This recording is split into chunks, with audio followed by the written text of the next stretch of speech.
Oh, I didn't get my...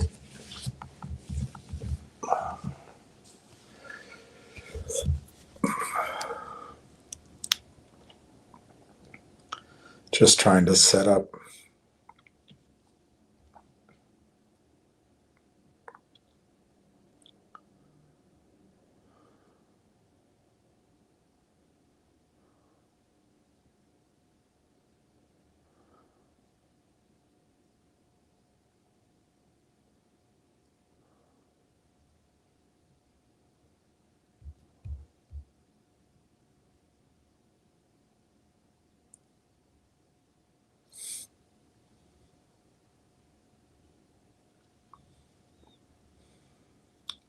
Just one more second. I'm just trying to sign in.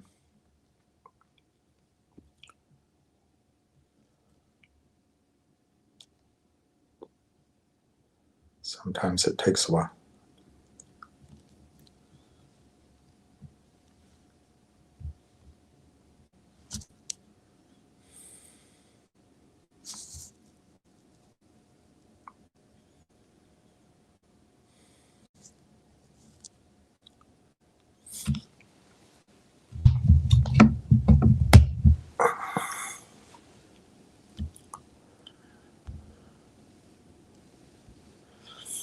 All right, everybody.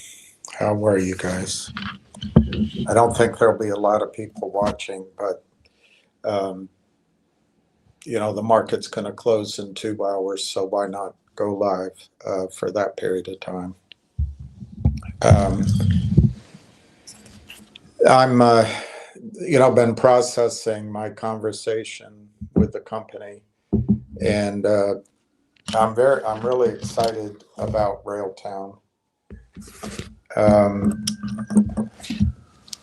But I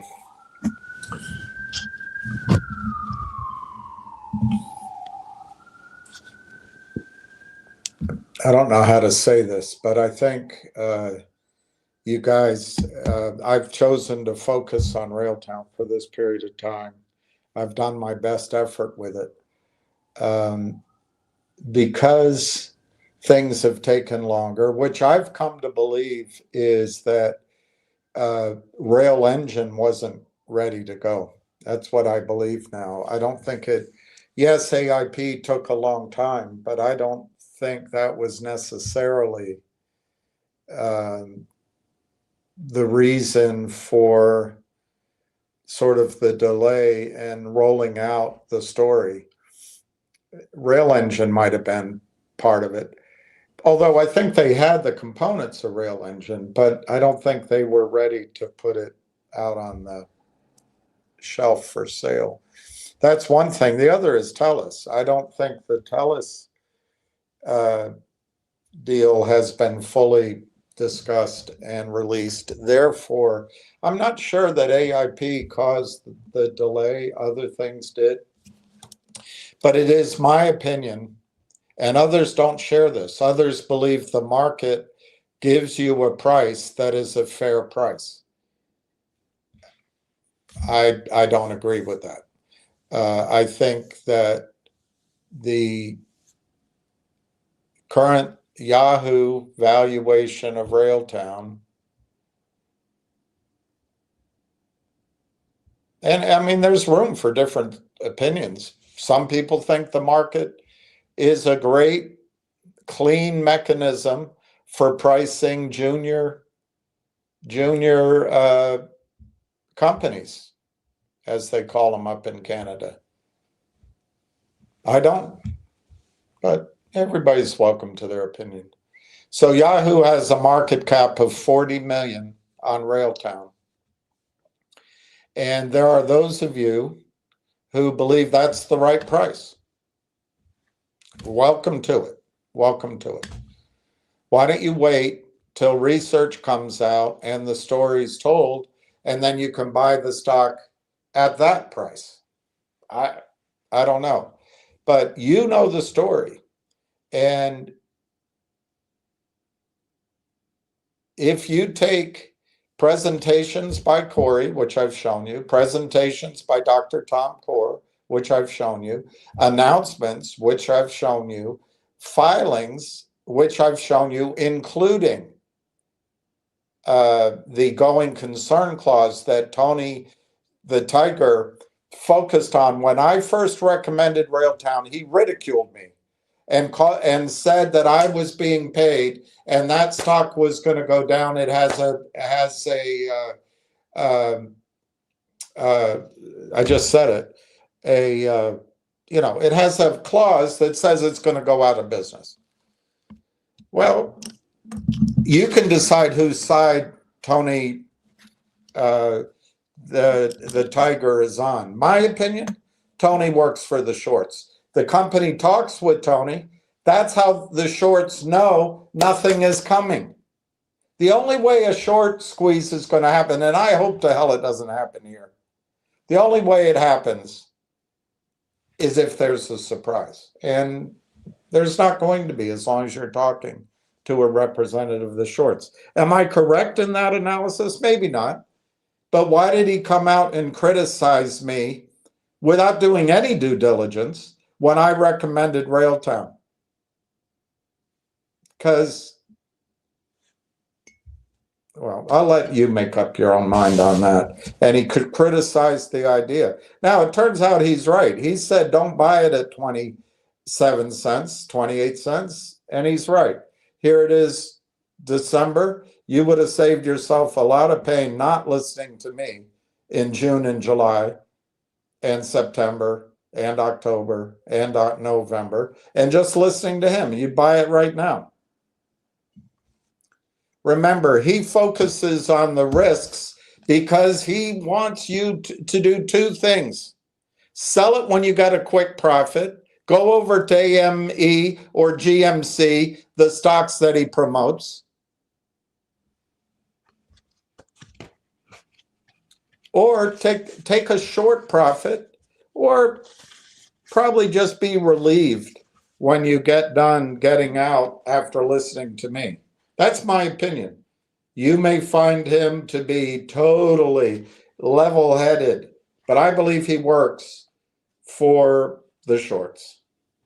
But anyway, I'm going to suggest to you today, I'm not going to stop coming on, and I'm not going to stop talking about Railtown, but I recommend to everyone here, follow Tony Dinero. He speaks directly to Corey, and get your advice from him, not from me. He is able to process information. He ridiculed me before he even knew the story. Now he likes the story. Now he makes fun of my high targets. Well, I'm going to go through my high targets, but I'm also going to give you a caution after I talked to the company. But I'm not going to remove my high targets, but I'm going to give you a caution. You may find out that to get to the high targets that I gave you, you'll no longer own Railtown. It might be TELUS, or it might be Amazon or something. But we'll see. The seduction of pessimism. Optimism sounds like a sales pitch. Pessimism sounds like someone is trying to help you. And I'm telling you, go get your help from Tony the Tiger. I'm going to stop making Railtown my focus, and I'll continue to talk about it, but I gotta work on other things. I gotta make money, and I've got to work on other projects.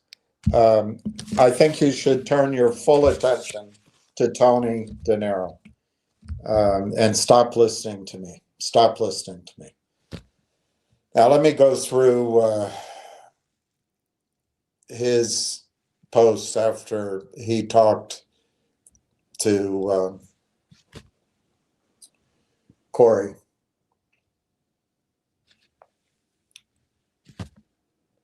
So Tony had a chance to talk with Corey Brandolini, CEO at Railtown, for about 90 minutes. I still like my due diligence. Buy when it's cheap. You are early. Well, what? He thinks it's going to get cheaper? If you believe in AI, this is an interesting speculative bet. I've never said anything different. On a sovereign Canadian AI play as part of your hopefully well-diversified portfolio. Well, look, I do not think you should diversify into AME and GMC and GDC and GTII and every GNS. I think you're crazy. I think you should focus entirely on Railtown. But I want you to start following Tony. Management team has a proven track record of developing companies to successful exits by larger company buyouts. Hey, he just found that out. He never read any of the material before, but I agree with him. He's correct about that. Core products are now scalable and commercialized. TELUS partnership is in place for potential future revenue. Well, go ahead and be pessimistic about that. Stick with Tony and cut short your profits. Strategic merger with AIP is complete. Is he? He's the only one that can do this due diligence. So now patience. Well, I happen to agree with him on that. If you think in terms of 2 years, you'll be in the right frame of mind to allow things to develop along their natural course. I don't agree with him there. I think you've got 6 months to 9 months. But you, on the other hand, it could take 24 months. Absolutely. You should have the broad outside framework, no question. But I think things are going to happen much more quickly, which has its downside too. Don't let people make you think results will be next week or next month. I've never said that. I've never said that. But please listen to pessimism. This guy's on your side. It's likely not going to happen that fast, but things should progress with results you can see along the way. I am long Railtown, not financial advice. This guy is so reasonable, I really recommend that you start following him. And in fact, I'm going to suggest that you get all your information from him and stop listening to me.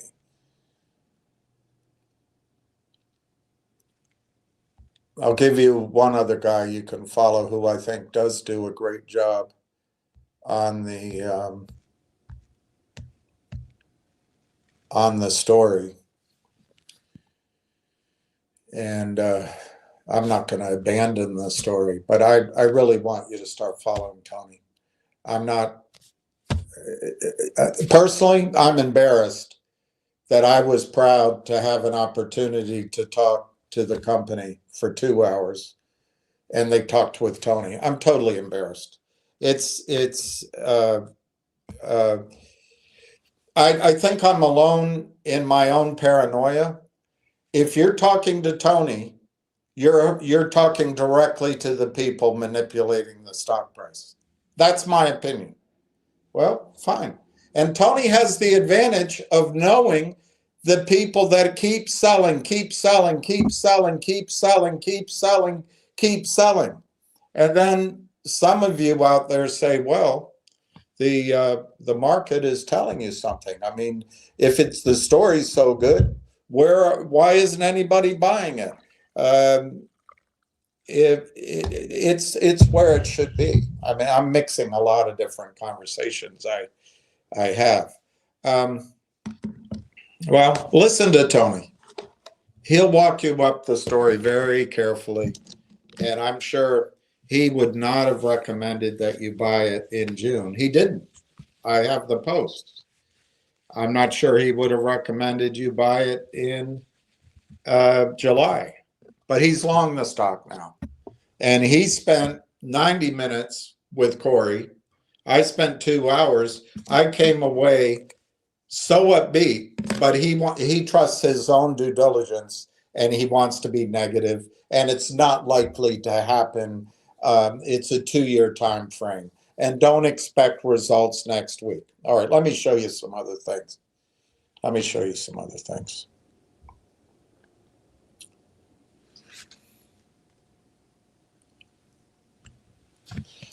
Well, but follow this guy. I think he gives you very reasonable advice and sober advice. Here he says at 27 cents, he's assuming you're long, not, just frustrated. No question, taking close to 10 months damaged the CEO's reputation. Well, this is the negative feedback that some people that I know have gotten into the company, and it's something that frustrated with me. But I never, I don't know. I mean, I got pretty hot. I might have said things, but I focused on the attorneys, the regulators. I did get frustrated that I would I'd fly in and go hire an expediter and all that. But I don't think it's the CEO's fault. And I don't think closing AIP, frankly, I was wrong on that too. I'm not sure that closing AIP would have released the NDAs on the buyers who know the story and can commit to the story.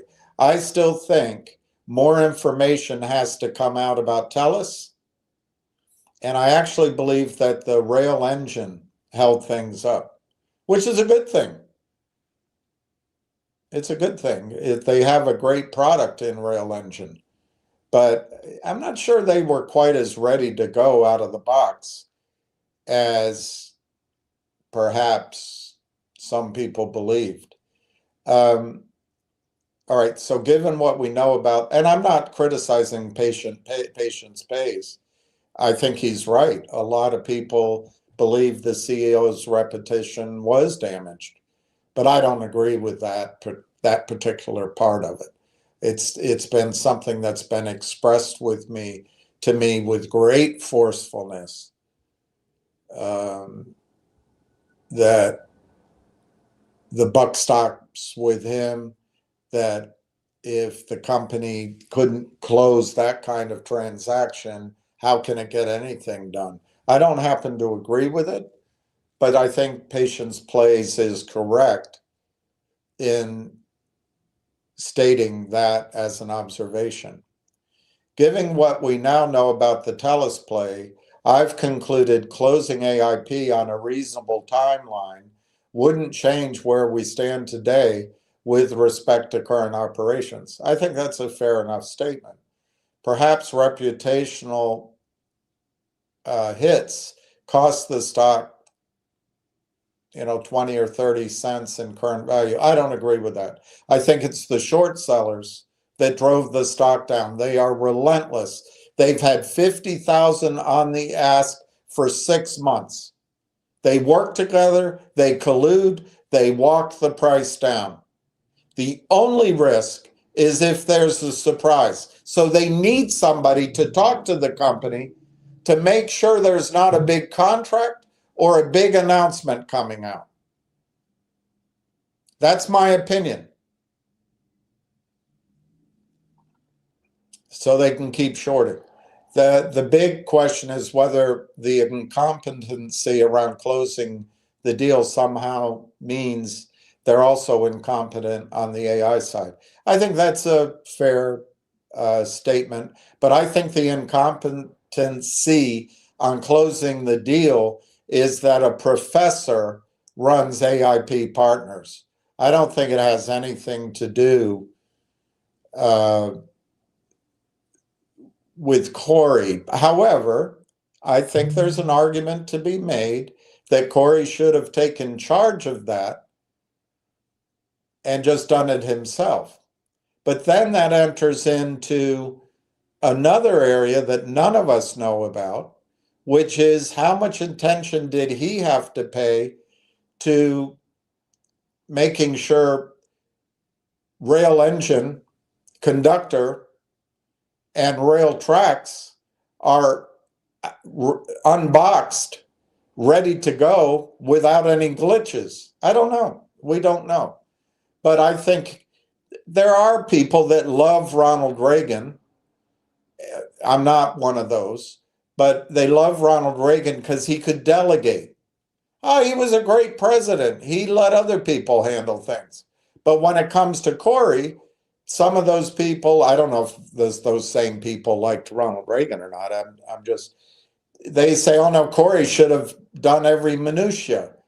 There's others, people that ridicule Jimmy Carter. I happen to think Jimmy Carter is the greatest modern president of my lifetime and the greatest statesman. That's what I believe.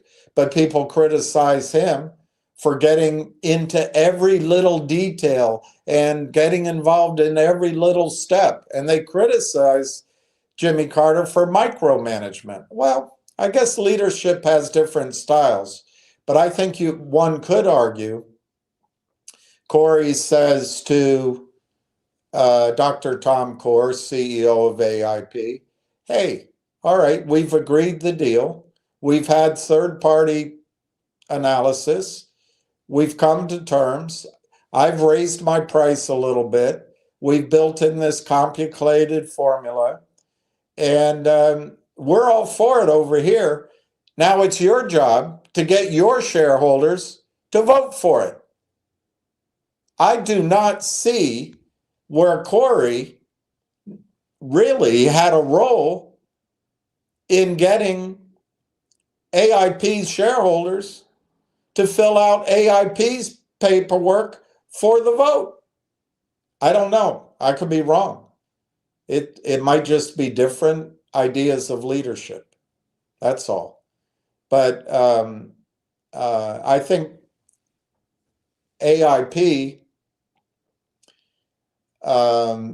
delayed the process, I would guess, by at least 3 or 4 months. I don't think the, what's the word here, incompetence was on the Railtown side. I think it was on the AIP side. And I've heard back that wealthy investors, particularly out of southern climes, believe that the AIP people are the best. They're the greatest. But the people at Railtown don't know what they're doing. Well, that's not how I see it. But everybody can have an opinion, and that's what makes markets.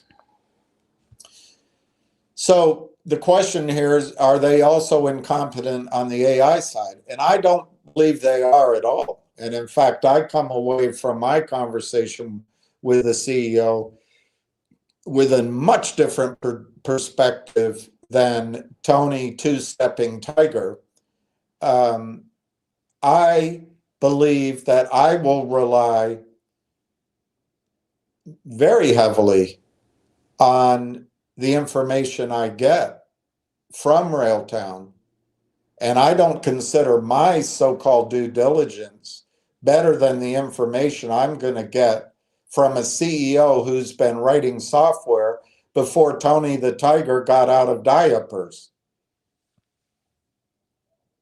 All right, while I would also, all right, he says no chance. I agree with him. I think they're fantastic on the AI side, absolutely fantastic. And I would argue that their competition, LangChain and even Google's little setup, in many ways, and maybe in all ways, are not up to speed with Railtown. But they, everybody's going to catch up.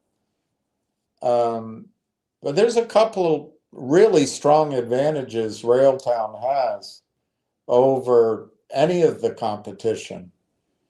Railtown's been at it for 6 years. Railtown's built robust engines, and Railtown knows what its revenue is going to be. They've locked on to revenue. These other companies are still trying to figure that portion out. And I'd say there's another advantage from your standpoint. Are you able to buy LangChain? Are you able to buy Google's ADK process? Are you able to get into Amazon's AI agents toolkit? No, you're not. But I agree with Patient Sweens here. I don't think there's any chance that Railtown is incompetent on the AI side. While I would prefer more company communication, I think you're seeing the beginning of the company communicating in a huge way. And, the company had a chat with Tony. Stay in touch with Tone. The company is starting to communicate. And I took my 2 hours seriously. Tony calls it a chat. I do believe it's for a good reason. Bottom line, it's all about the launch of Tellus's sovereign AI platform. It always was. We just didn't know that earlier. We get paid in 26. I think that bottom line is a very good summary. Very good summary. I think both things are true. It always was about Tellus, and we didn't know about it. We didn't know about it. I would add to it, we still don't know everything about it. So I think the Tellus deal really was kept close to the vest.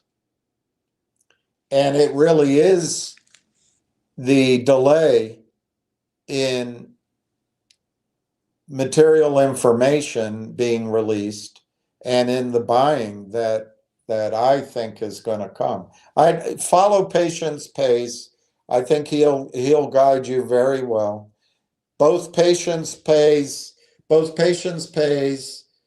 I think has a lot more credibility to me than Tony, two-stepping Tiger.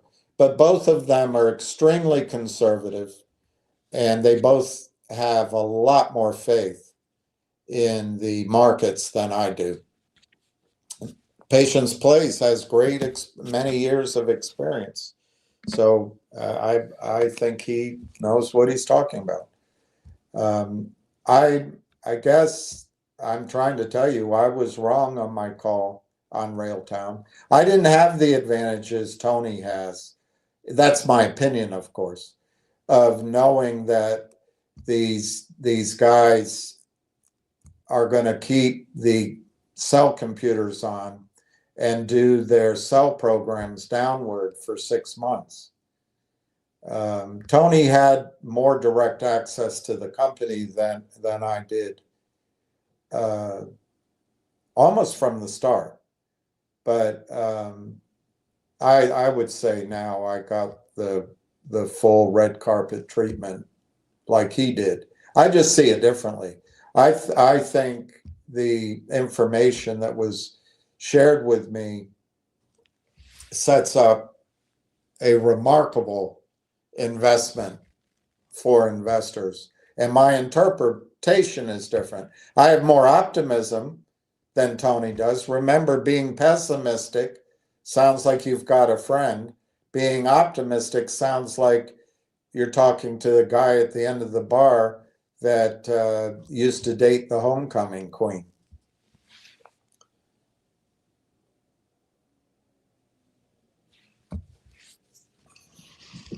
She was in the homecoming court. She wasn't the queen. But I did go out. I did have a date with the homecoming queen. She was a friend of mine. Um, uh,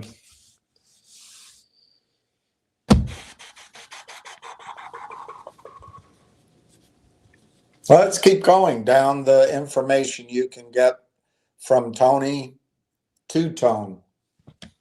All right, here's, let's go back over this. Tony had a chance to chat with Corey Brandolini, CEO. Hey, breeze by, just another story. You know, I still like my DD. So in other words, he likes his own opinion. I'll tell you what, I learned things in my conversation with Railtown, and I have to adjust my thinking. So I don't have pride in my due diligence. I'm not sticking to some preset uh, uh, set of bumper sticker rules. Buy when it's cheap. You are early. I don't agree with this. I think it was cheap at 60 cents. It's really cheap now. I do think you're early, but in the context of the rest of his presentation here, he's telling you you have 2 years. You don't have 2 years. You might not have 2 weeks, but my guess is you've got 2 quarters. I really think, let's go through this before I give you my sense of it. If you believe in AI, what kind of nonsense comment is that? AI is a lot of different things. Railtown has chosen one aspect, which is essentially the ADKs. But more than that, it has hitched its wagon to being the critical interactive piece for state-of-the-art experiences on the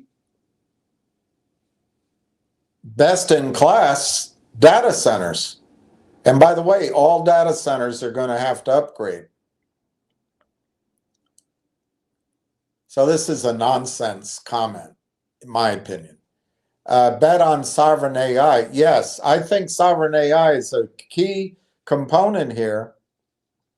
But this well-diversified idea, if he's talking about diversifying, you have Exxon, you have gold, you have, I don't know what else, you have Barrick Gold, you have the Sprott Physical Silver Trust. I agree with that. But if he's talking about diversifying into AME and GMC, like he's been on a campaign for years, I don't agree with that. You got to get the hell away from these manipulated stocks. And I don't agree that diversification when you're poor or when you're broke or when you've lost a lot of money or when your account is small is going to give you outsized gains. If you want to have mediocre performance, and there's nothing that better describes Tony Two-Step than mediocre, diversify across these crap companies. Management team has a proven track record of developing companies to successful exits by larger company buyouts. No shit, Sherlock. That's something I've pointed out for months, but he ridiculed. Now he's got it. Let me flesh that out for you. The management there built 6 different software tools, I guess, or items, companies. 5 got bought out. One was going to be Dropbox, or similar as Dropbox. and it was just too soon. It was before people had apps on their phones, before iPhone. It was back when people had computers and they didn't want to download anything unless it said Microsoft on it. So they have incredible track record. And I'd rather listen to Corey than a Tiger. Core products are now commercialized and scalable. That's been true for a while. That's been true for a while. But let's talk about the scalable.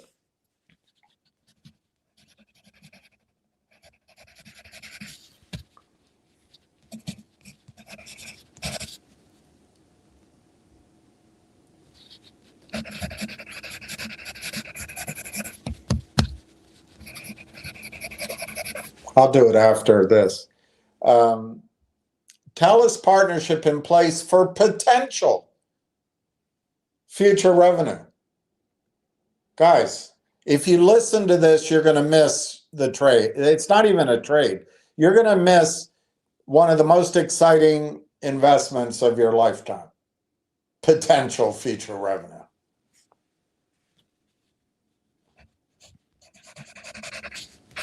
Now, I do think we don't know yet, has the data center been doing a test run of the NVIDIA chips and the electricity and all that for the last 6 months or whatever since it was built, and does it work? We don't know that. Are they bringing in TELUS? Is TELUS bringing in large language models? Because that's not what Railtown does. Are they testing those? We don't know that, or the results of that. Have they brought in Railtown? Are they bringing in competitors? I think I have a pretty good idea about the competitors, but we don't know if they're testing Railtown, if there's a process there.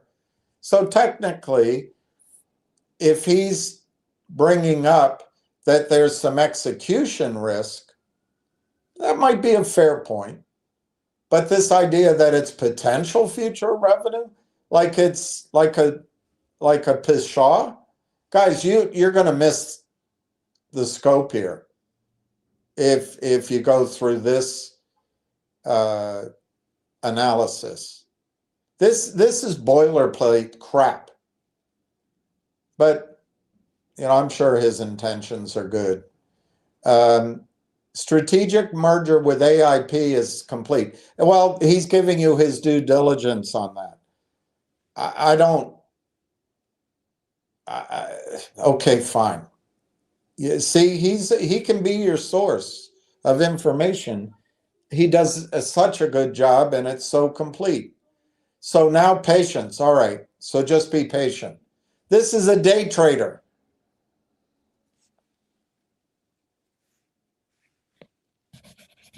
I do think that my urgency over the last months not only was wrong, it was proven wrong.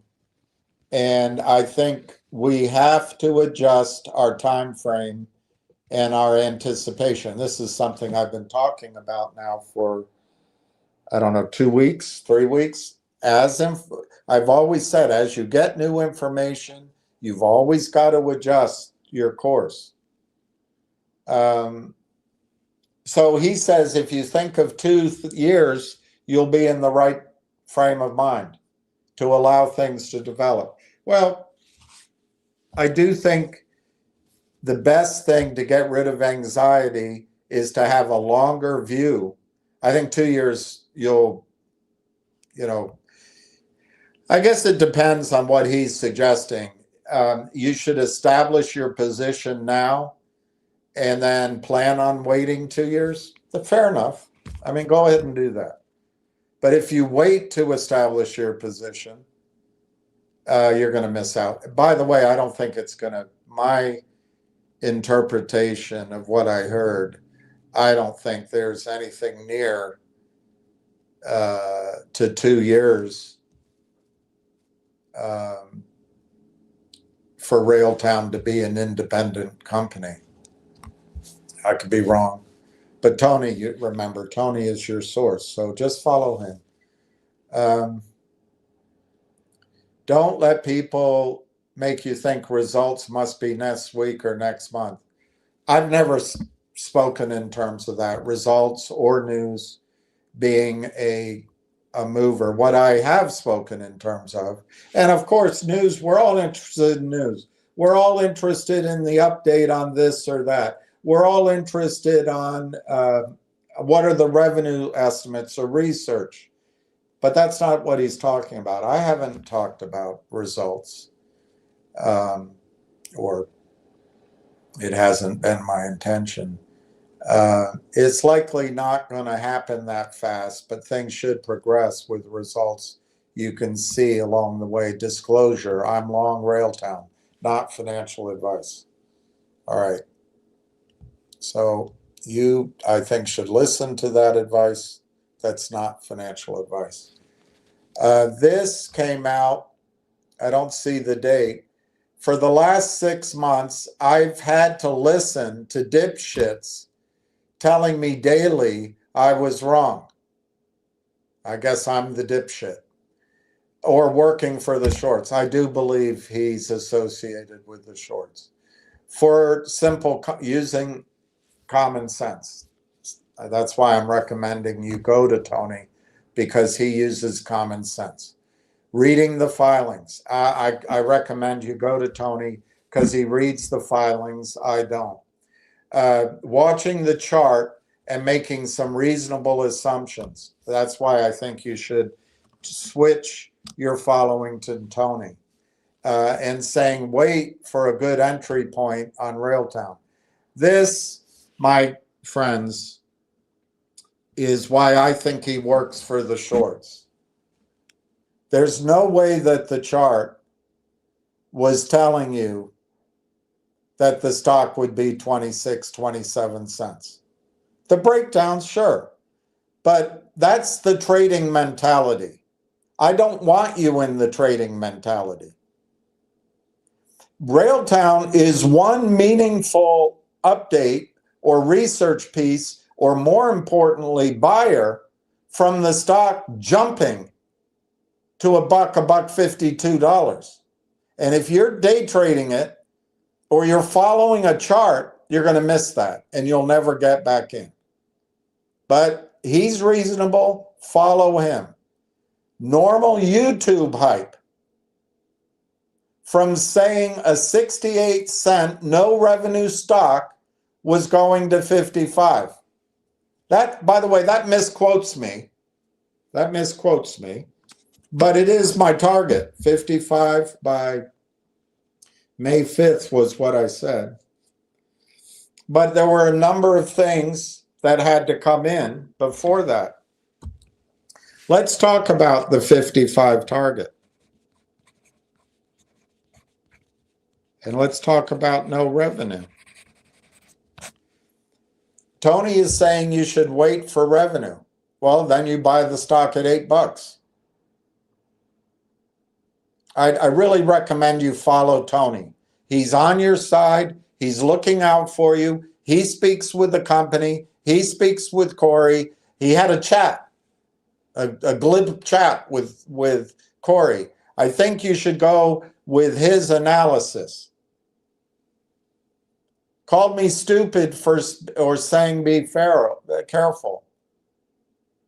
I'm not sure I called him stupid, but I did say that he had a brain the size of half a hollowed out pea. I'm going to guess that could be interpreted as stupid. So he's a trader. And I agree. If you had followed Tony, you could be buying the stock now at 29 cents. But I don't know, the chart, there's a guy out there that's saying this, it could go to 22 cents. I'm telling you, you cannot pick the low. That's what I'm saying. I'm saying anything under $1.50 is cheap. He didn't know, unless he's working with the shorts. He didn't know, unless he's talking to the company, which clearly he was. So follow Tony. He has direct access to the company I don't have. But he is completely knowledgeable about the pressure of short selling. And charts, if you want to buy this based on charts, welcome to your own hell. Now the stock is down 63%. What, from the high? From the high? Most of you didn't pay that price. And it's finally in a good accumulation zone. Oh, he's a genius. Guys, I'm going to back off for Railtown. I recommend each and every one of you start following Tony. He has the access to the information, and his analysis is bloody amazing. Stories sound familiar? Patience and reasonable analysis minimizes your hold risk. Again, his analysis is reasonable. Now is the time to look at proper position sizing for a speculative bet on a future revenue report. He just up here said on his other post, don't wait for results. But anyway, sorry for using the word dipshit, but when some promoter who was wrong insults you every day for 6 months, he deserves at least one choice word.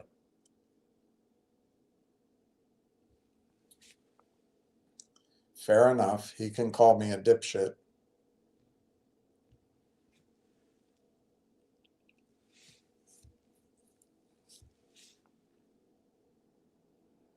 All right, I think that's all from Tony the Tiger.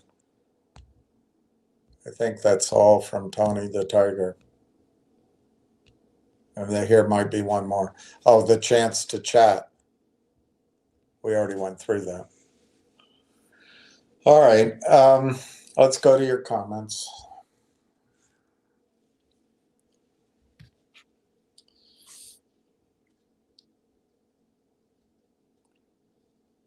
I do mean it. I get worked up.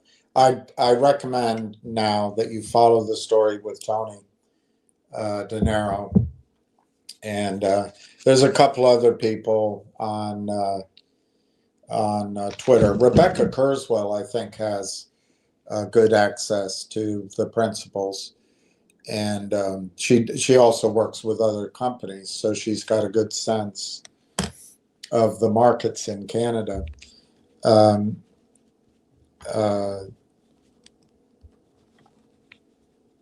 But please, if you want to follow that kind of day trading framework, there are those of you who purchased this stock at 27, 22, 25 cents on my recommendation. Most of you got in at the 30-cent level. Some got in at the 40-cent level. But to make these broad assessments that it's down 68% and it's finally in an accumulation zone, please, I want you to go follow him. I want you to. He has access to the company.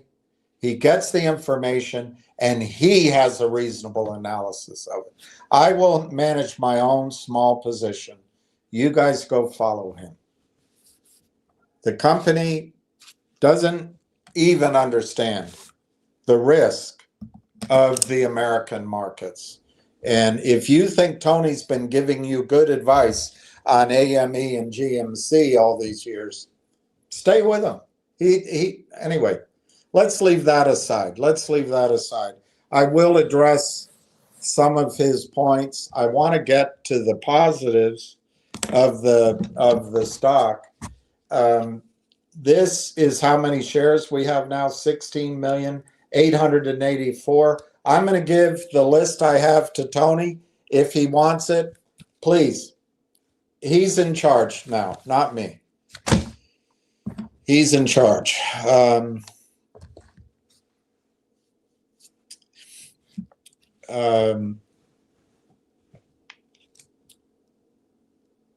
want to address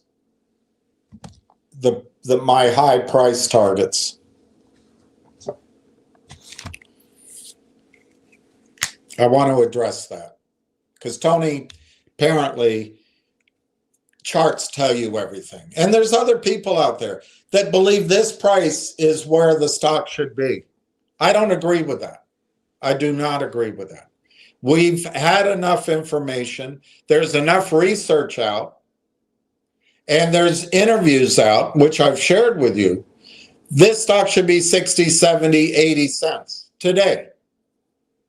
The market cap, according to Yahoo, $40 million.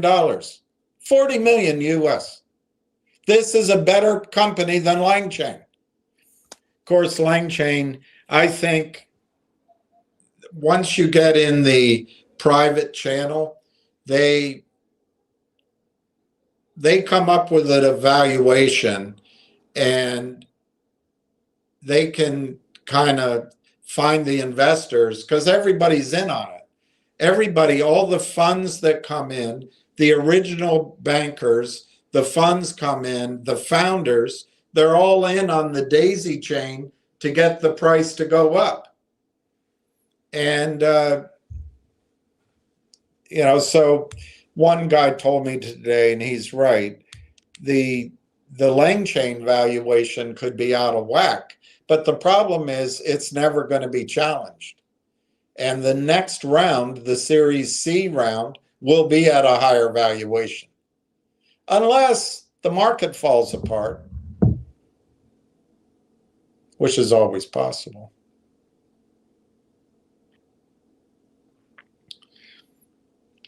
I haven't spent a lot of time emphasizing that Railtown is speculative, but I've pointed it out to you that it's speculative. Tony wants you to see this as a similar risked stock as a game stock or a bunch of theaters or maybe some of these other stocks. I'm glad he's self-congratulating that somehow he called this trade. I came to you at this price level and he was negative. He was negative in the 30s and 40s. Turns out he's right. I'm glad he's self-congratulating. I was wrong. But let me show you, let me go down some of these so I don't miss them. Hey, Pat, Merry Christmas. Hey, T. Alex. Eddie, Fast Eddie. Hey, Sagazi. Merry Christmas. T. Alex, Merry Christmas to you. Fast Eddie, happiest of holidays, Santa Bill. Same to you. Hey, Donna, Merry Christmas and everyone. T. Alex. Santa's going to bring us a surprise and we'll receive that gift sometime during the new year. I think that's right.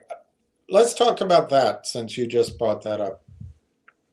I've been processing the conversation, you think it through. My little chat. I'm so important. I chat with CEOs all the time.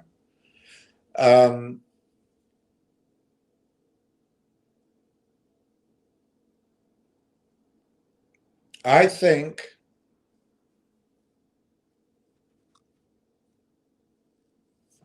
it's a 6-month time frame at worst for us to learn about revenue. So that means if the company does not give us information on revenue via news stories, or if it does not talk about revenue in presentations, or it does not talk about revenues in interviews, the soonest I see revenues showing up in a meaningful way would be the first quarter's earnings report, our first quarter. Their year ended September. So their first quarter is our fourth quarter. I don't think there'll be meaningful revenue in there. So to get first quarter revenue, January, February, March of 26 revenue numbers, if they occur, the soonest you'd get that is 45 days after the end of April. Well, it could be sooner, but typically it takes 45 days. It might be sooner. It could be sooner. But in our planning, we have to plan on 45 days. So that would be all of April, half of May. So the latest would be sort of May 15th. It could be sooner, you know, but that we would hear about revenue generated January, February, March. And I think if that's the case, it could take 1 or 2 weeks for research analysts to update their reports or write a report, and for that to filter to the buy side. So that's a 6-month time frame. And that's one of the sobering reactions I had to my conversation. And it contradicts a lot of the information I thought I was receiving all along. I take responsibility for my own information and interpretation, so I'm not blaming anybody. But it was helpful for me to talk directly to the company on that. He did not tell me anything about revenue. He did not tell me anything about when to expect revenue. He just didn't do it. So my takeaway is I do not believe the company is going to be in the revenue projecting game. However, I do think, because I brought this research up with him, $2 target. Tony's smarter than this research analyst, by the way. Tony, oh my gosh, stick with Tony's due diligence. This is a 19-page report, and man, they don't read filings the way Tony does. Anyway, I brought this up to him, and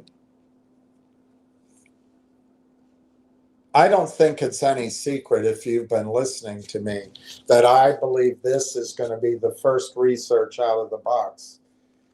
I asked him about it, and he didn't tell me if and when this research will come out. But he did tell me that he has spoken to them. He told me this model's completely wrong. Why? Because the company did not have their agreement with TELUS yet. So he was keeping his own counsel. Fair enough. Fair enough. I mean, frankly, I'm not sure they had the TELUS arrangement a year and a half ago. But anyway, let me put it to you this way. You wait for Tiptoe the Tiger, you're going to miss out, because now this is an assumption, but Tony wants everything known and out in advance. Why? Because his buddies don't want you to own the stock. I'm trying to tell you, look, there's no question I was wrong if you bought it at 60 cents. I don't know how many of you did buy it at 60 cents or 69 cents. He's measuring this downturn from 69 cents. I don't know how many of you built your position from that price. It's a false comparison.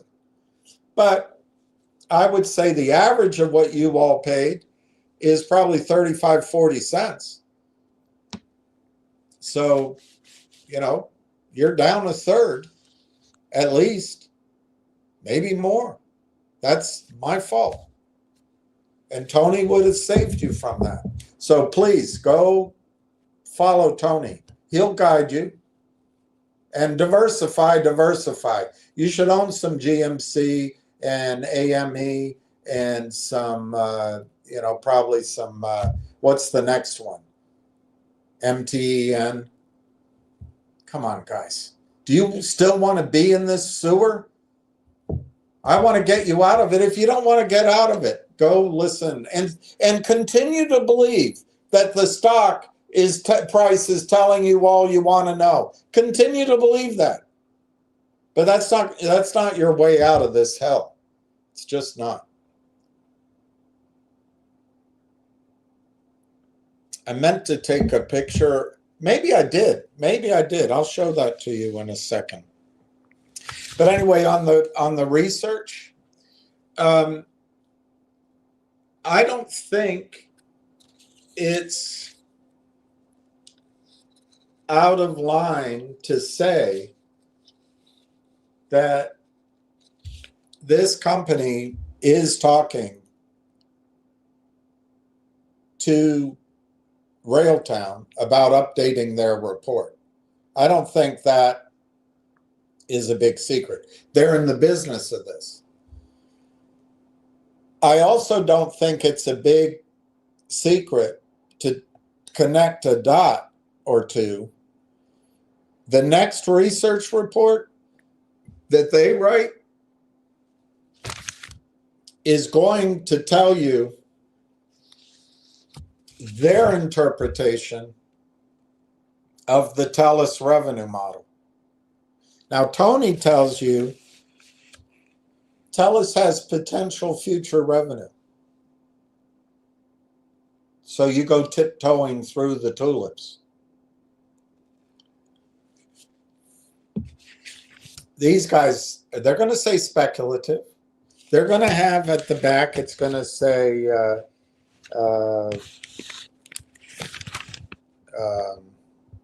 risks, uncertain market adoption, funding challenges, regulatory risks, intellectual property issues, operational risks, dependence on key personnel, competitive landscape, economic conditions, product development risks. They're going to have all those risks.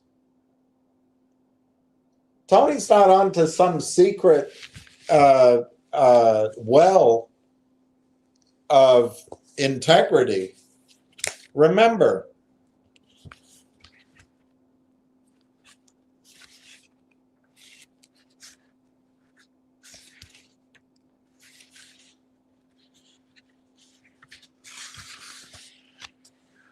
optimism sounds like a sales pitch. Pessimism sounds like you were someone trying to help you.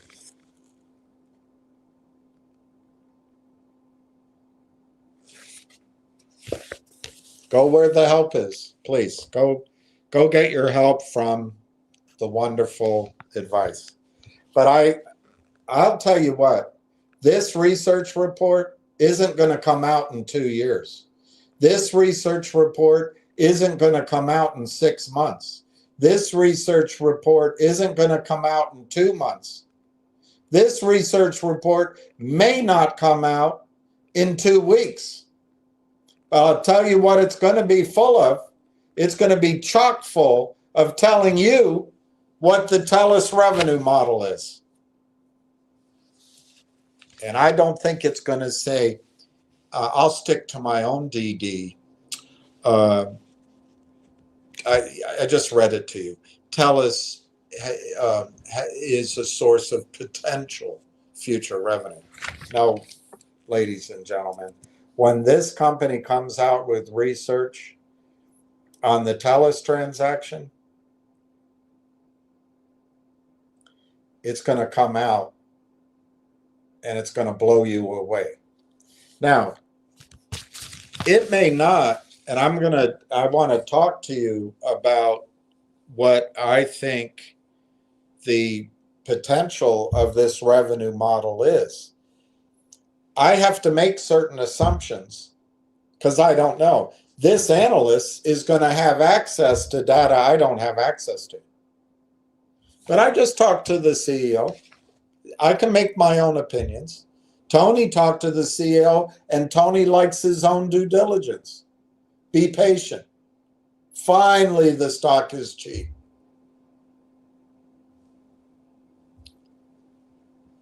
And don't be in a rush to buy. Don't be in a hurry.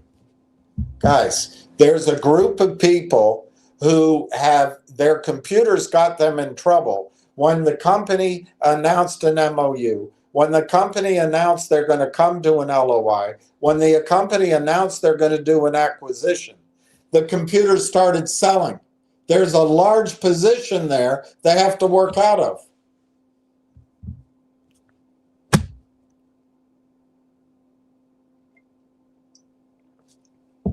I don't think it's a good time to be reasonable.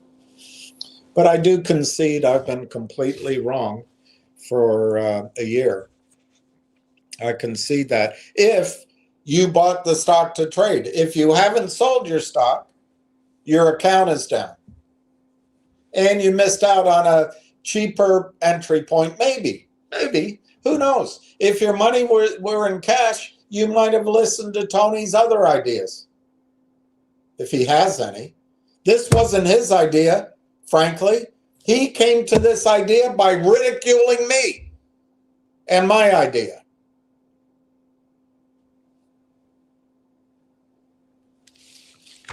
Now he's a fan of it. Anyway, I would suggest to you, if you wait for this research report, you're going to miss out on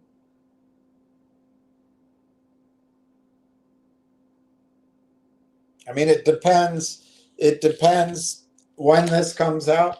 If a research report comes out before the end of the year or in the first half of January, I personally am not positive that the big buyers will be able to buy in that time frame. Those are my two cautions. I guess I have three cautions. My three cautions after speaking with the CEO. One,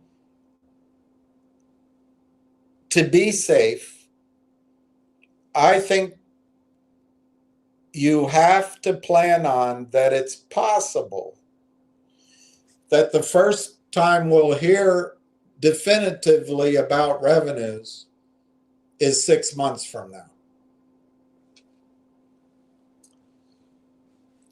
The caveat there is all these cautions, by the way, the surprises will be up to the upside. The caveat is if you get one research report or maybe several, you'll hear about revenue projections a lot sooner. But anyway, that's one sort of downer that I came away with is, he didn't tell me that, by the way. It's just how I interpret it, is we need to have a framework essentially of June 1st. But that doesn't mean it's not going to be fireworks before then. It just means just to keep a low blood pressure and to keep sanity. It's there. Look, here it is. There's still 50, 60,000, 10,000 for sale on the ask. And you guys tell me this is the right price. I just have a different take on the market from Tony and others. I don't think there's anything honest about this market. Anything. But if you choose to believe so, that's what you choose to believe.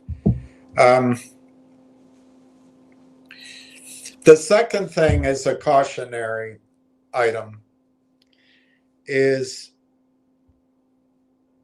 I've had very high targets, which I didn't start out telling you. I started telling you those when people like Tony attacked your purchases of Railtown. And he did. The evidence is there. When it was this price.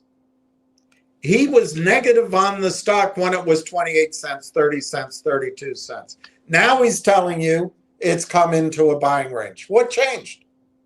Guys, I'm telling you, you have to stop listening to the manipulators, the charm boys. And he is a charm boy.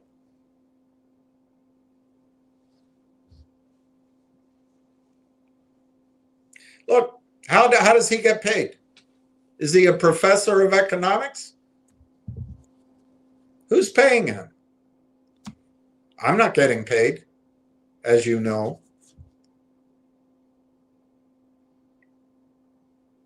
Anyway, the second thing that I realized I have to adjust is the idea that Railtown will go to $55 or whatever high number.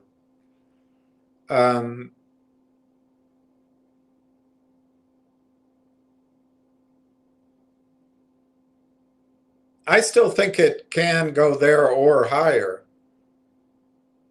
but I don't think it's,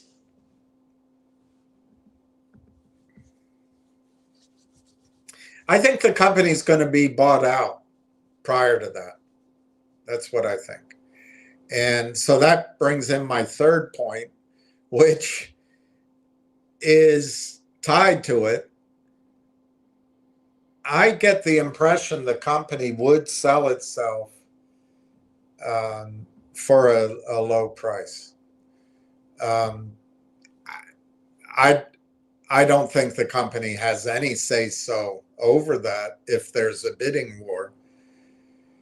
But I think if a buyer came in and offered $500 million for the company, even $300 million for the company, they would take it to shareholders. So those are my three things I have to adjust. My timing, which and I didn't make it up, by the way. I didn't make up my sense of urgency, but I'll take responsibility for it.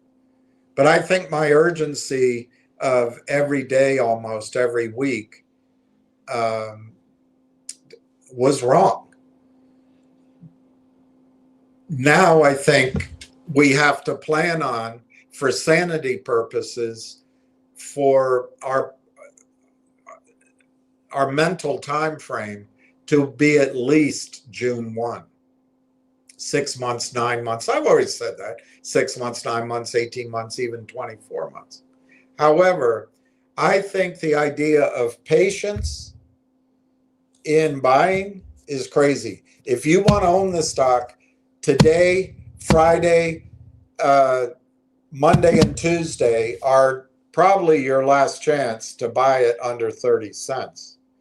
And the first week in January is probably going to be your last chance to buy it under 35 cents. And the second week in January, if it's still under 40 cents, it'll be your last chance to do that.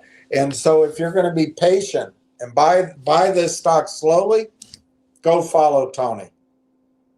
Go follow Tony. He'll improve your situation.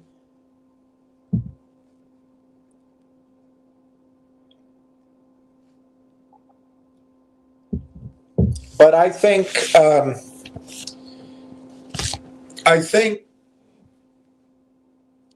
don't think Railtown is going to be a unicorn, although I think it could survive as one.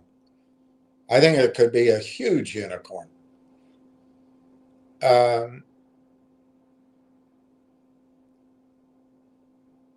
So my target of $55 by May 5th, which I made back in the summer or in September, I can't remember. You remember. I mean, it's obviously wrong in its timing because everything got delayed. He's unfair in his little snippet of a quote because there were some predicates to that, which I still think will come. I think the buyers are going to come in. And if you follow his idiotic recommendation that you use charts and all that, you're going to miss out, I think. But hey, he's reasonable and I'm not.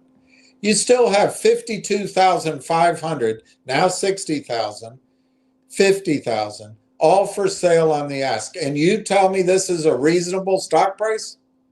Guys, every day there's 52,500 for sale. And it's been every day on the ask for the last 6 months. Don't tell me this is the right price. It's ridiculous.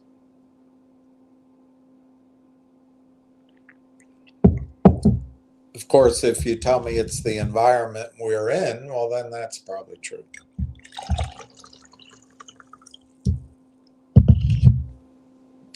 It's now 28.4 to 29.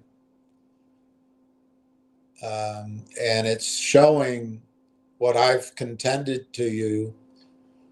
They trade, the computers are set up with trading ranges, and they can make money as it goes up too. But the key component of their selling programs is to sell stock they don't own. They haven't located and they haven't borrowed. And they do it colluding with each other. The only risk to their scheme is if there's a surprise announcement from the company. And what's the best way of making sure there's no surprise? Wheedle your way in and talk to the CEO, and then you know there's no surprise coming today or next week. So you can continue your reindeer games. That's how I see it. But you're going to say, I'm being too harsh. You're going to say, oh, we're all gentlemen here. You got to treat each other with respect. Bullshit. That's how Finger Motion got in trouble. That's how MMAT got in trouble. That's how MULN got in trouble. You listen to these guys, you treat them with respect. They come in with nice suits or the white shirt, or their kids go to the same school and they sit across with a big smile. They cajole you. They charm you. You're going to lose your money. You're going to lose your company. You're going to lose your market cap.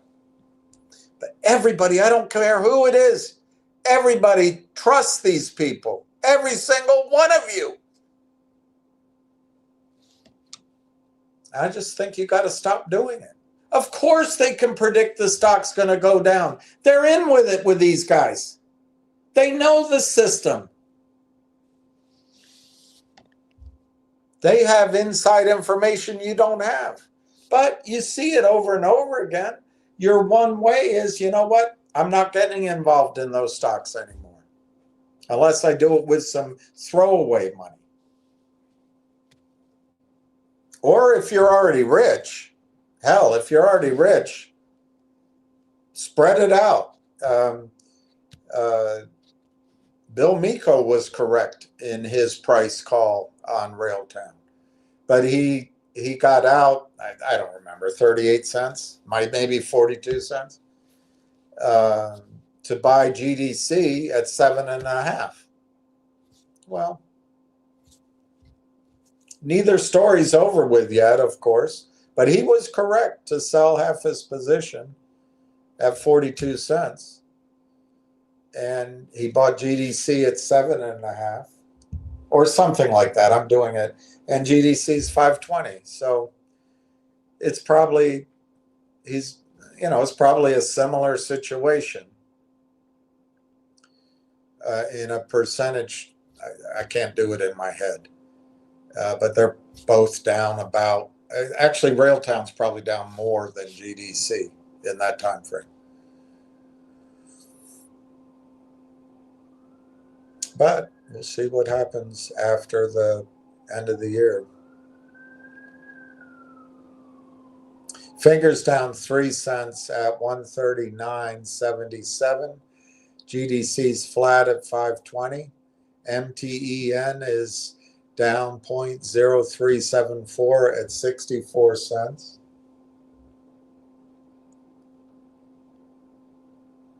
GNS, hey, Mark Bazil's on your side. That's down 0.0015 at 63.75. Guys, they all come in with smiles. Some come in with guitars. All on your side. The law attorneys are all on your side, helping you out. How come after all this help, your account is down and they can buy the rarest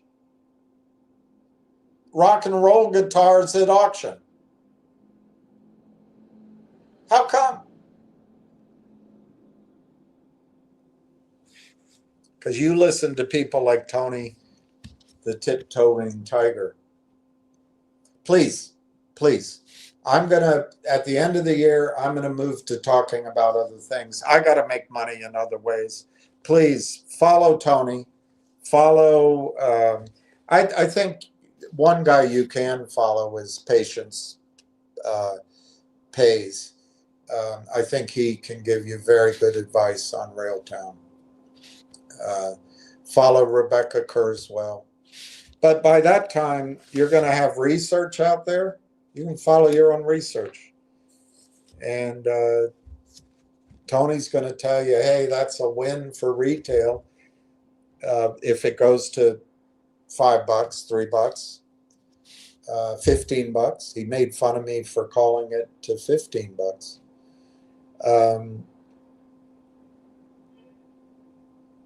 But remember to read the research carefully. Tony's a chart guy. So if the stock goes up 300-400%, he's going to say, that's a win for retail. Hey, come look at Roy Cohen's new stock,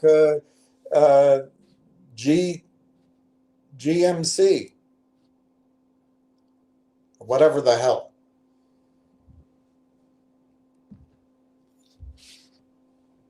Please, please follow him. He's very reasonable. And he reads the filings. I don't. He checks all the footnotes in the filings. I don't. He checks revenue in the filings. I don't. He's able to analyze risks for you and come up with bon mots like diversify.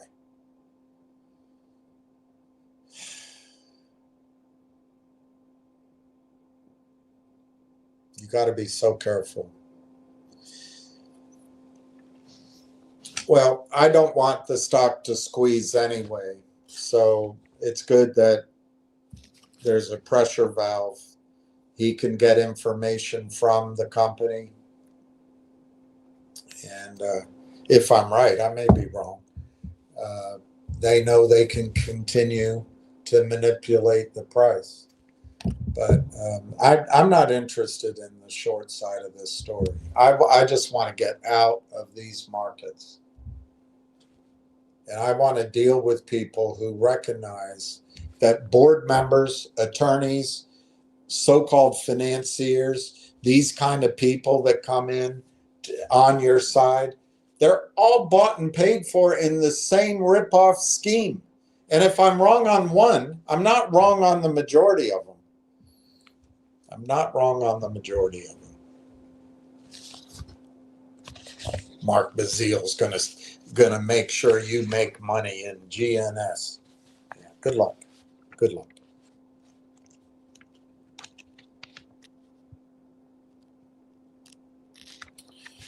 Okay. Let's talk about the targets, the high targets. Let's talk about the low targets. And then let's talk about what we know. Tony doesn't know it. He wants you to wait 2 years. If you wait, you're going to miss on the move and the price of the stock. But let me tell you one of your great blessings here. One of your great blessings. But let me go. I think I have I got to go down here. Hey, Giuseppe, Merry Christmas. Hey, Red Pepperoni. Merry Christmas, Red Pepperoni. Hello, everyone. Julius Quinn, very encouraging when you go live. Thank you for your efforts on Railtown. You keep coming on, we will keep buying. Well, here's where we are. And I got to reiterate to everybody, I don't have a deal with a company. I'm not being paid to do this. I'm not shilling for anyone. I can barely keep my Verizon bill on. I haven't had my haircut cut. So I'm not, I don't know why I'm doing this. I've got to think it through. But I believe I'm doing it because I started it. I'm going to finish it. And I started it to help you collectively make back the money you lost listening to all this crap, which I had an audience here for the short squeezes. So part of it, I guess I'm doing penance. But I also want you not only to make your money back, I want you to get into the green, and I want you to be in a whole different category of investing. I don't want you ever down here again, ever. If you choose to listen to Tony Two-Step or some of these other guys with the whiskey voices and cigarette breath and the I'm talking to my guys and they're getting in. Go ahead. But you know what? Right now, if you have 50,000 shares of Railtown, rough numbers, you have 15 grand. Tony wants you to diversify that. Well, you go into GDC, it's down. You go into G-Bucks, you got pennies, literally pennies. I don't think that's smart. If you know the story and you have advantages, that's where you should be. Well, you've got 15 grand if you have $50,000 worth of Railtown. Now, if you paid 40 cents, you put in 20 grand and you're down to 15 grand. And Tony's clapping himself on the back that he called that. Well, all right. I guess he knew. And the chart's telling you something. Guys and girls, get away from that day trading mentality. Or stay in it. And believe that the stock is telling you something. A no revenue company. Stocks don't trade on revenue. They trade on projection of revenue. You don't get your opportunity in a stock after everybody knows the information. You get it because you suss it out early. And when everybody else knows it, look at silver. One investor I talked to about it just didn't believe it. It's too small a market. I'm not saying he wouldn't have done it, but that's too small. Well, I'll tell you, I'm not saying it took a lot of brain power, but I called that. We'll see if I get it right now. But those are short-term calls.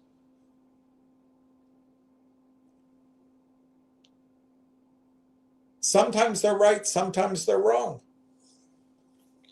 But it doesn't, you come up with a fundamental story, which Tony doesn't even understand now. Now, maybe Tony had an assessment of Corey that's different than mine. That could be. Because, you know, Tony is reasonable and he does his own due diligence. Guys, I can't do it.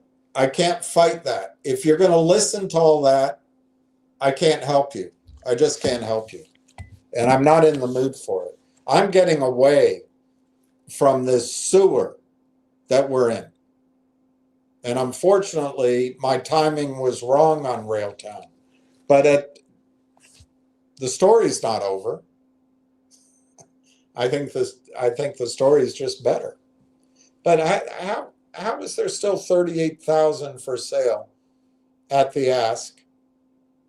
52,000. Well, now it's stopped at 38,000.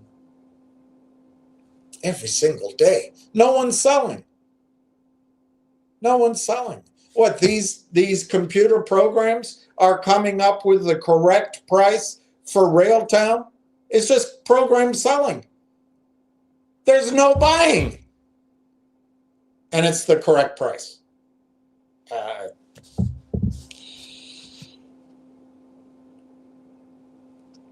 I guess Tony knew, because I didn't know. I guess Tony knew that Rail Engine wasn't going to be ready until the third quarter or whenever it was promoted. I guess Tony knew that the TELUS deal was coming and that TELUS, there was going to be delays in announcements. I couldn't have predicted that. I guess Tony knew that AIP would take as long as it did. I was unable to predict that. So stick with Tony, please. Tony clearly has better judgment and better access to information than I do. And he's there to make sure you make money. But do your own due diligence, not financial advice.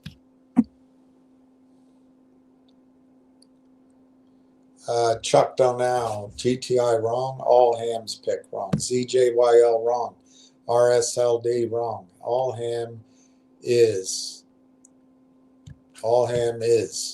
Please do not follow any of these guys, all wrong, not one pick ever. Well,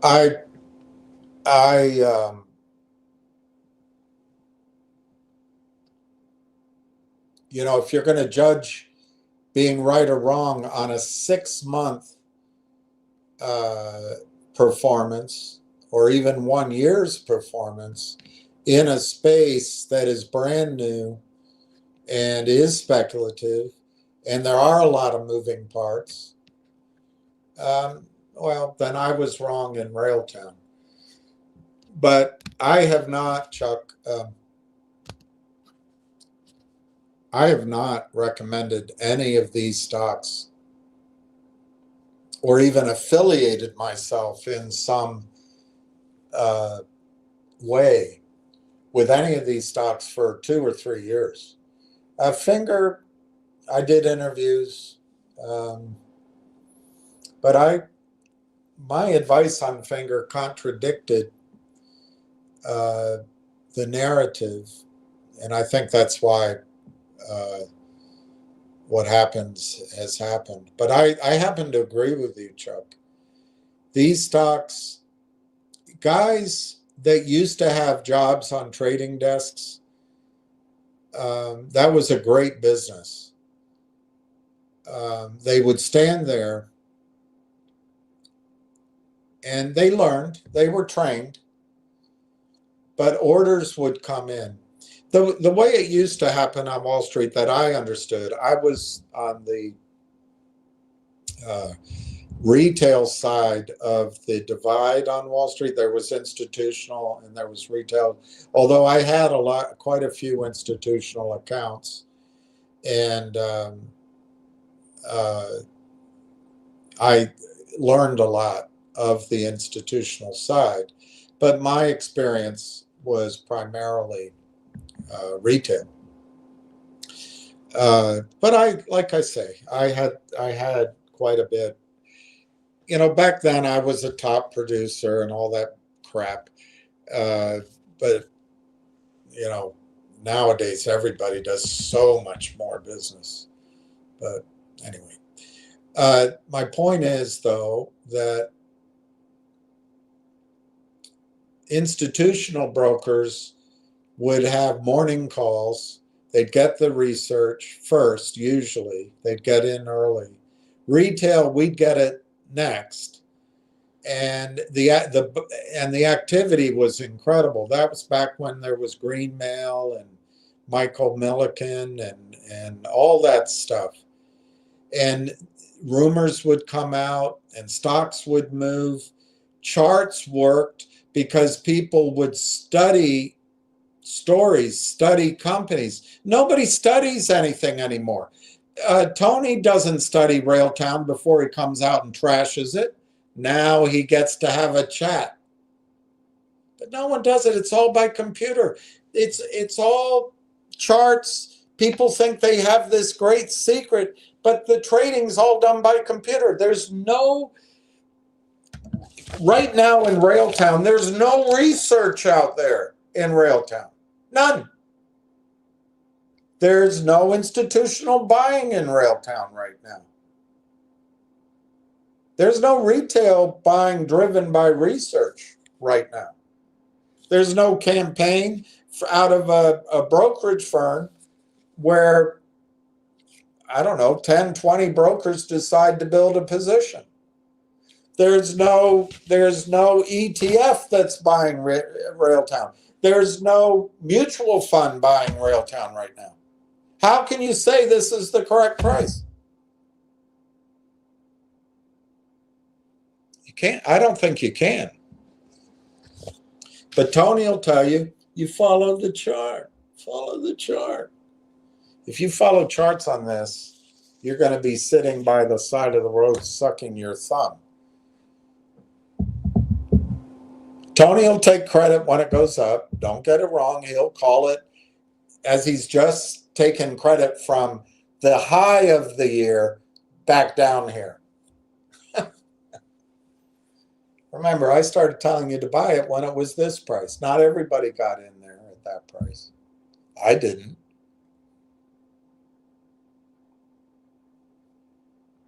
All right, let's Giuseppe. Naive for Corey to speak with De Janeiro. However, I don't think material information regarding timing, revenue contracts, or surprises was likely revealed. That's actually a good point. That's actually a good point. I'm sure nothing material, but I think Tony realizes that there's not going to be some big announcement between now and the end of the year. So these guys can keep selling. On the other hand, maybe Tony's just doing this out of the goodness of his heart, and he's trying to build his audience on his credibility. I don't know. You guys make that decision. But I'm not going to fight Tony. Right now, I guess I am, but I'm not going to spend months fighting him. I'm just not interested in doing this anymore. You either believe what I'm saying or not. I think the target price of $55 was a completely reasonable target. However, I said to you, we have to adjust. As things change, we have to adjust. And the higher the price, the further out, the greater the variability. But when you have limited information, you make the projections you can, and then you adjust. But if you're going to buy a stock because it's just you get into AI. If you want to be in AI, maybe you buy Railtown and you diversify. Let me ask you a question. How are you going to buy LangChain? How are you going to buy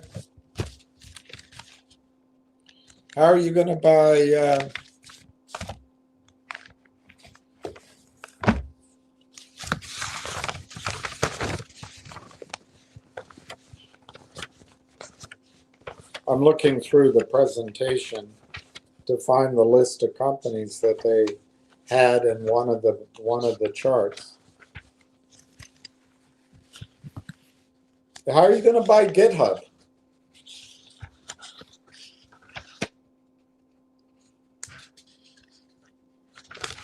I'm not finding. It's always that way. You can never find it when you need it. How are you going to buy Jenkins? How are you going to buy SolarWinds? How are you going to buy Splunk? How are you going to buy Azure DevOps? How are you going to buy Google Docs? How are you going to buy Terraform? How are you going to buy into any of those? Well, if you want to own AI, how are you going to get into any of that?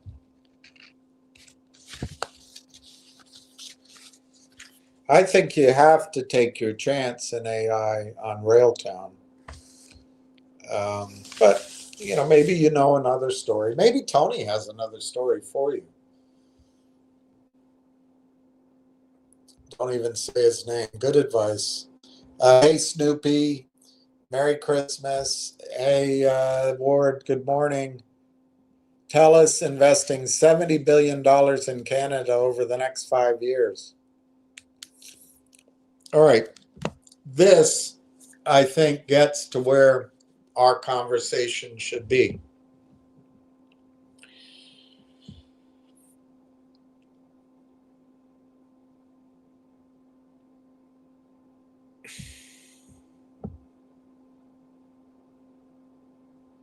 I think LangChain, this is something I learned in my conversation. I think LangChain did beat Railtown to the market slightly. And it's pretty obvious. It's something we've talked about and I've shown you. And I think they're spending a lot of money making LangChain front and center. But you know what? He's not scared about that. I'm using my words, but I think we both agreed, maybe it was a 6-month, handful of months head start. It's not a big deal. Why? It wasn't because Conductor wasn't ready. It wasn't because Railtracks wasn't ready. And believe it or not, it wasn't AIP. The delays in AIP. I think my interpretation, and I stand to be corrected, my interpretation of what delayed somewhat Railtown's launch, although they've been selling their products for a year and a half, I still think Railtown beat LangChain. But it was Rail Engine. So technically, LangChain got out of the gate first. But so did Yahoo search get out of the gate before Google search, So did Hewlett Packard get out before Dell. It's so did ICQ get out before Facebook.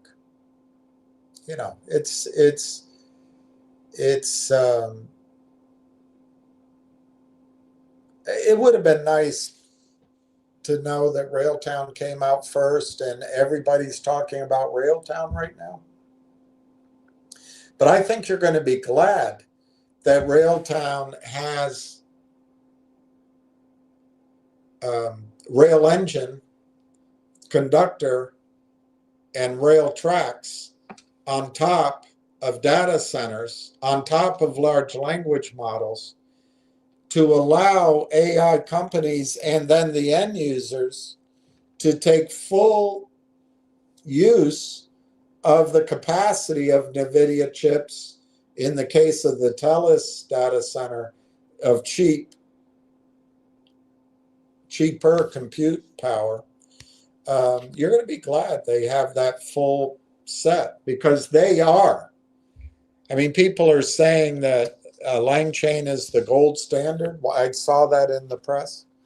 I think Railtown's the gold standard. So you're going to be glad they took that extra month or two to get that right. And But going to what Ward is saying, TELUS is spending $70 billion in Canada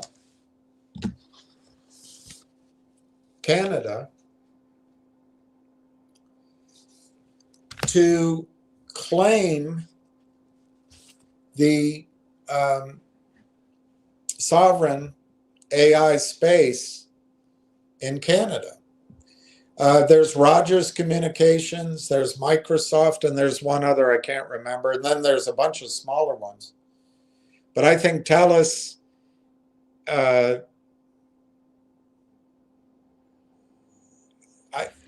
I don't know when they made their decision, but TELUS is ahead of them because their data center is ready to go.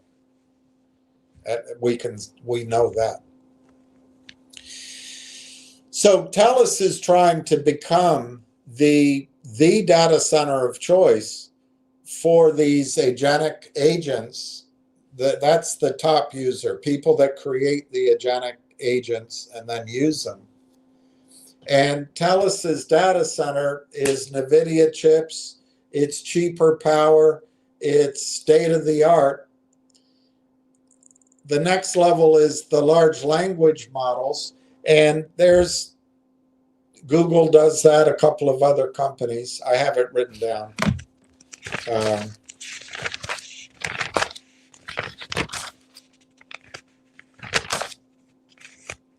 OpenAI, Anthropic, and Cohere were the three examples he gave. OpenAI, Anthropic, and Cohere of the large language models. And we have to find out who TELUS uses for the large language model, because the hyperscaler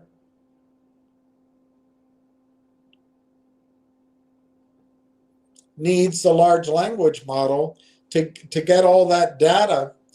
The example he gave me, and I gave you,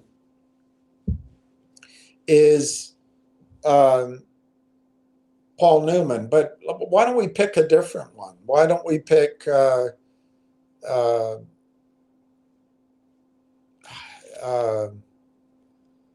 Donald Trump?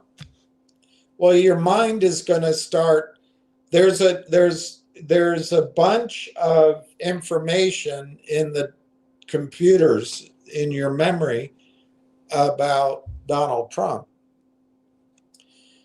But the large language model, kind of, as I understood it, is a little bit connecting all those dots. And then your brain, when I say Donald Trump, I might think of Melania. I might think that the guy is overweight. He'd do himself a big favor to lose some of it. I might think, Diet Coca-Cola isn't really that healthy. I might think, for a guy that was born with money and he's tall and he's had movie cameras around him all of his life, he sure as hell brought up three great families. Yes, he got divorced, but his daughters love him. His sons are terrific. And he taught them, don't smoke, don't drink, and no drugs. I mean, he's a good father in quite a lot of ways. Rarefied air, a little out of touch, but he seems to be attracted to the working man rather than to billionaires. But then he's got billionaires next to him are all Zionists. A lot of things go through your head. Well, I think that's what large language models are, is those neural connections between data popping off. But it's kind of a mishmash. Imagine if every thought you had about Donald Trump came into your front thinking complex or in a conversation all at once. Maybe you're talking about his chances, whether or not he was involved in the Epstein files. Well, how does knowing that his father would show up at houses and give $1,000 to someone that needed the help, or go help a young boy have his entire education paid for. How does that relate to Epstein? It doesn't. Or how does Donald Trump, the fact that you walked through one of his casinos and he was walking through the middle and you kind of saw him, how does that factor into it? It doesn't. It's all a big mismatch. So that, but anyway, that's the large language model. It's taking the data that's in the NVIDIA chips at the hyperscaler, and it's making all those connections. In other words, I think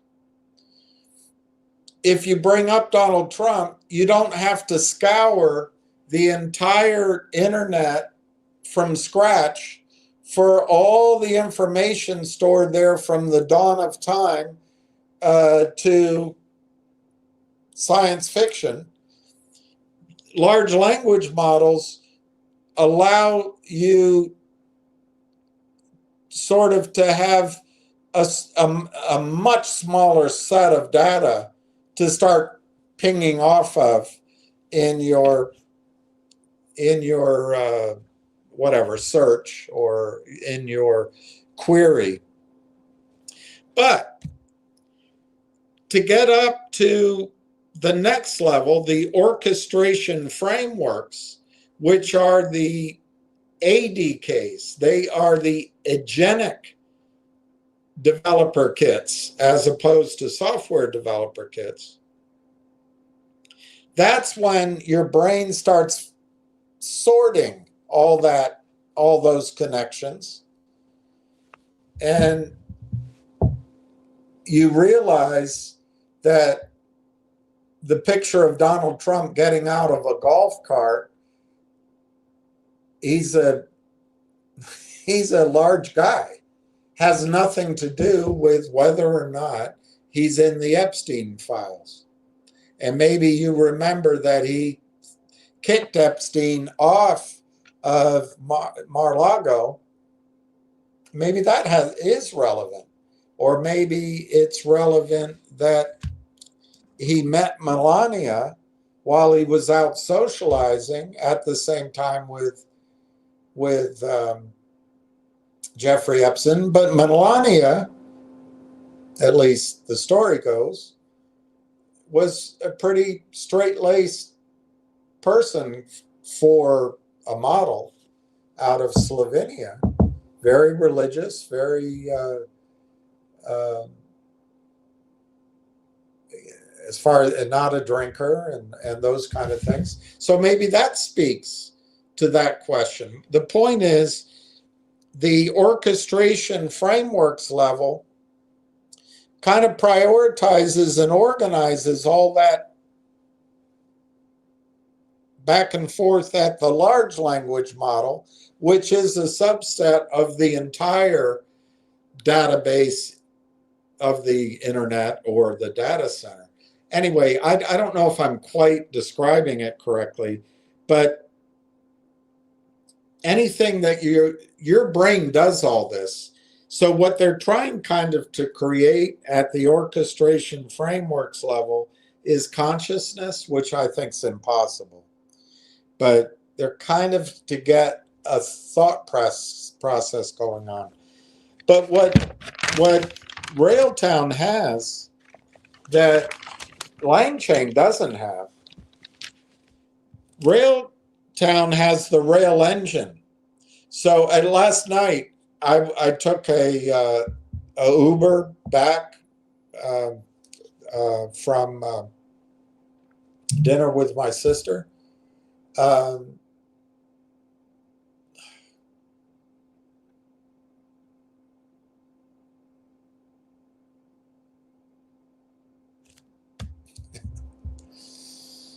I'll get through it.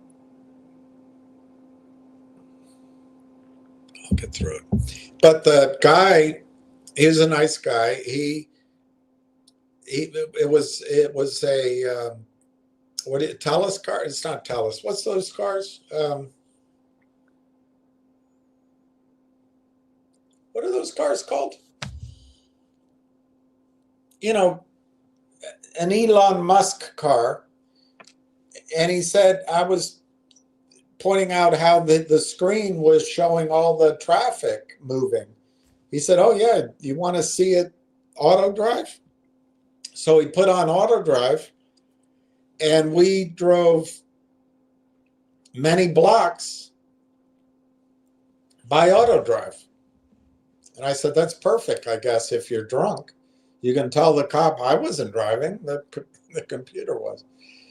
But what Elon Musk has apparently is cameras and radar and a connection to all those data points. That's how it works. But he doesn't have rail engine. And I know LangChain doesn't have rail engine. And it took 2 years to build rail engine. Now, is there a barrier to entry for someone else to build it? I asked him. I mean, they have IP and patents, which I don't think matter.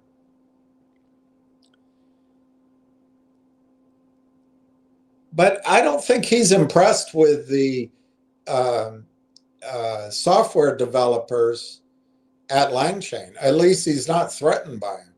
He's not threatened by him. So anyway, what Rail Engine would do in that same self-driving automobile, it could process more information and make real-time decisions and learn.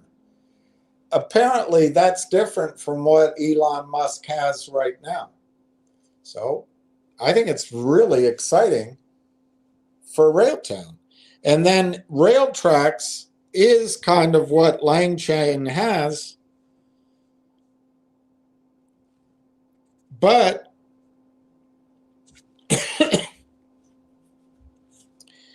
I'm not sure it's as complete yet as Railtown's is. But it doesn't matter because as they get money, they can fill it in. But that's where Railtracks is, where you go rapid fire through an existing data set. Rail Engine is where you are using constant updated data, constant, like stock quotes. You're constantly adjusting, like you put in there, give me all the stocks that are breaking out using the Elliott wave theory of trading, and that the computer does that. In the middle is conductor, then they observe and do other things. They try to protect from breaches and all that. But he said that LangChain has one ADK.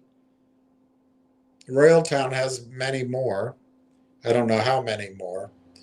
They have two we know of, Rail Engine and Railtracks, but then I don't know how it subdivides. So LangChain has one right now. And LangChain has one observability tool, and he said it's not very good. But he acknowledges everybody can improve and grow, and so it's not going to remain static. But he said that what he does, he sets up these, he didn't use this word, but I saw it on a post. It's called a hackathon. When he goes to conventions, he set up tests. He has developers come and they run Railtown, they run LangChain, they run Google and others. There's other competitors, by the way, and they run them all. And the impression I got is Railtown's better than all of them. But, you know, I guess it's in the eye of the beholder. But the one thing he said is that most developers like to pick and choose different things, and they set it up their own way. And he doesn't mind that. But you know what you have with Railtown? It's not the potential of future revenue. You're going to get revenue from TELUS. And that's what Ward's talking about. You are going to get revenue from TELUS. I mean, if you want to be, if I have to explain every risk in the world every time I say something, I mean, an asteroid could hit Wiskamuski. Um, Zelensky could start nuclear war, and we're all back to the Stone Age. Canada could decide that they're going to go full Marxism, and they're going to get rid of any capitalism, and they're going to get rid of cell phones and data and all that. I don't know.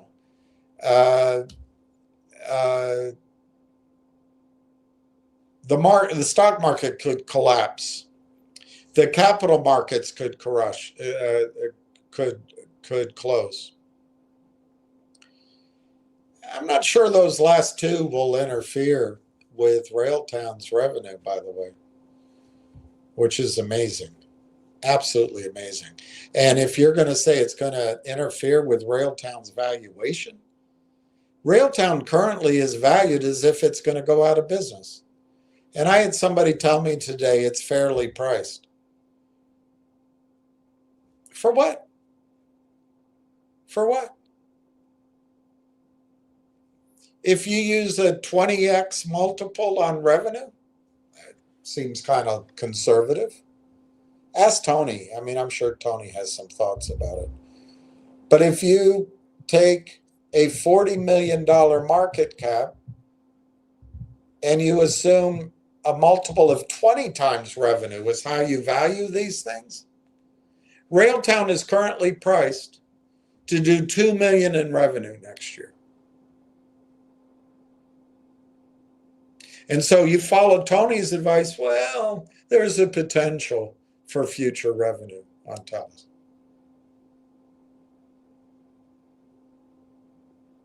So then you go, well, then the stock price is telling us that the company is going to do 2 million next year or less. So yeah, I'm going to wait because it's speculative, and yeah, it's where it should be because we don't know future revenues. Come on, guys.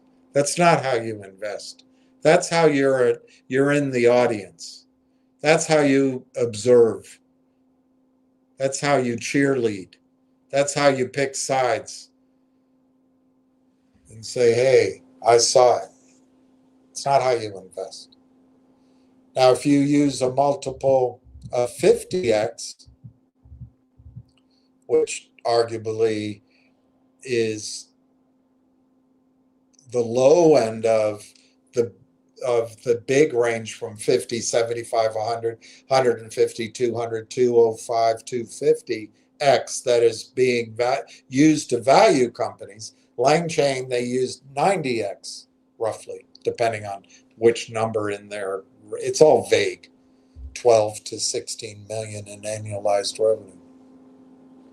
But if you use 50x as your multiple, today's price of Railtown is predicting next year's revenues at 800,000. Well, we don't know, so it's a fair price. I mean, we don't know what the revenues are. I mean, literally, the stock should probably be lower. I don't know what you guys are smoking. I really don't. I really don't. If you use Langchain's valuation, let's use 85.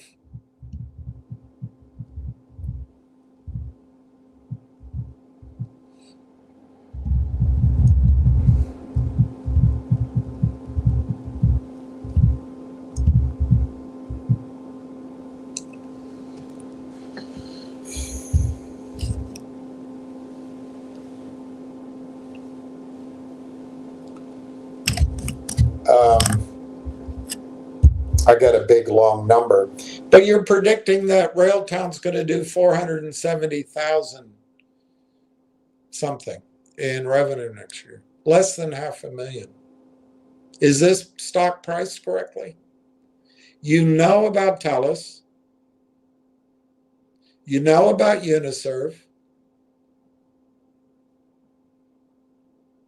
You know about over 100 million in spend by the AI Partners Network, which is going to be moved to TELUS. You know that. Is this stock priced correctly? If you use 100x as a multiple, the stock is projecting next year the company's going to do 400,000 for the entire year in revenue. Is this the correct price?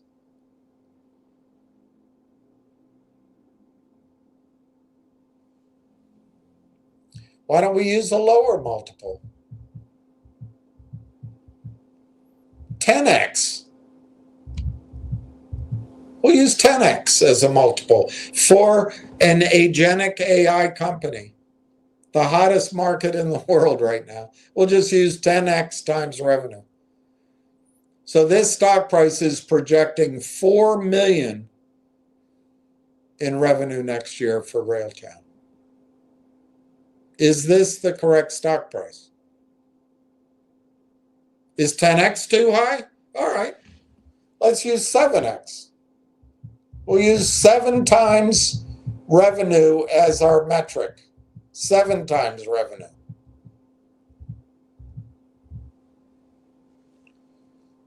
Where it's projecting that Railtown will do almost 6 million in revenue. Is that the correct price? Oh, that's too high. Let's just use a multiple of 5. 5 times revenue. And let's see what the Yahoo market cap is telling us about revenue next year. Let's see what it's projecting. 8 million in revenue next year for Railtown. Is this the, well, we don't know what it's going to be next year. It's not been announced. It's not in a news release. It's not in a research report, so it's the right price. Guys, you're going to miss the whole thing. This is not how institutional investors think. And this isn't how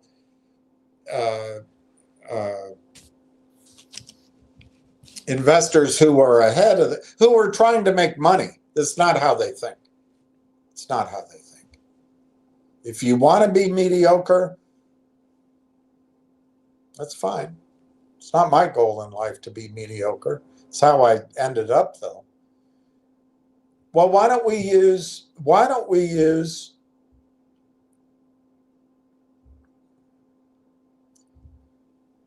we'll use finger motions multiple.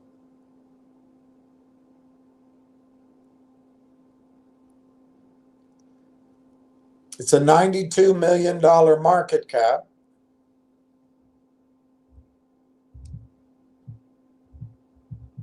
Slightly under it, but that's close enough. We'll divide it by 35 million in revenues. That gives us a 2.6 multiple. Let's use the 2.6 multiple on Yahoo's market cap.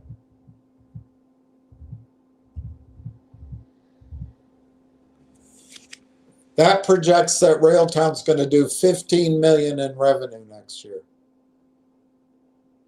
Next 12 months. Is that the correct price? Guys, let's use a 2 multiple. Let's just use 2. I mean, you know the answer. We'll say that Railtown is so shitty that Railtown, as compared to all the companies in the AI space, should only get a 2 multiple based on revenue. Well, that means the market cap right now is projecting 20 million in revenue for the next 12 months. Or the next 18 months. You know, some 12-month period going forward. Is Railtown correctly priced? I submit to you it's not. And let's go over quickly some of the revenue out there. Let's go over some of the revenue out there.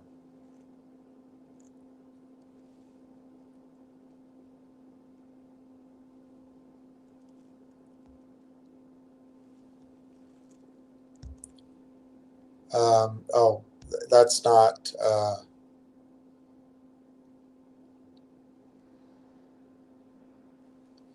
what I wanted to show you.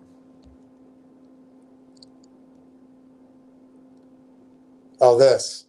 Here's Tony again. I do my own independent analysis on Railtown. So it's refreshing to see this article mirror many of my observations shared over the last 5 months on this speculative Canadian AI play. Great article summing up what's transpired today. What to watch next? Announcement of closing CDAR filings, first quarter or semi-annual update, a network metrics, details on how Railtown will integrate AIP, partnership leveraging, oh, this is great, and then risks. He's great. I mean, guys, you don't want to listen to me because Tony will protect you on risks. As noted by Railtown, forward-looking statements are being made and actual results may differ materially. Guys, please, don't get up out of bed. You might have an acorn hit you on the head. The milestone revenue amounts are modest in the broader market context. So the stock's correctly priced. Guys, please. While meaningful, they are not large hurdles relative to many scaled SaaS businesses. Investors should consider the baseline, cross structure, and how quickly the affiliate network delivers revenue. Yes. You should consider all this. Execution risk remains, of course. Integration of the affiliate network, retention of affiliates, monetization of matchmaking, marketplace, and channel management will matter. Man, this just mirrors what Tony's been telling you. The share issuance dilutes existing shareholders. Guys, if you want to listen to him, please listen to him. Please listen to him. I can't take it anymore.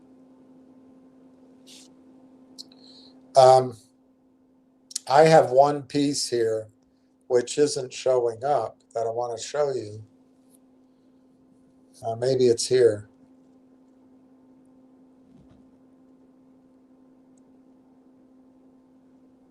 Maybe it's here. Oh no, maybe it's down here. I don't know where it is. I don't know where it is. I just want to prove it to you. I want to enter evidence into my argument.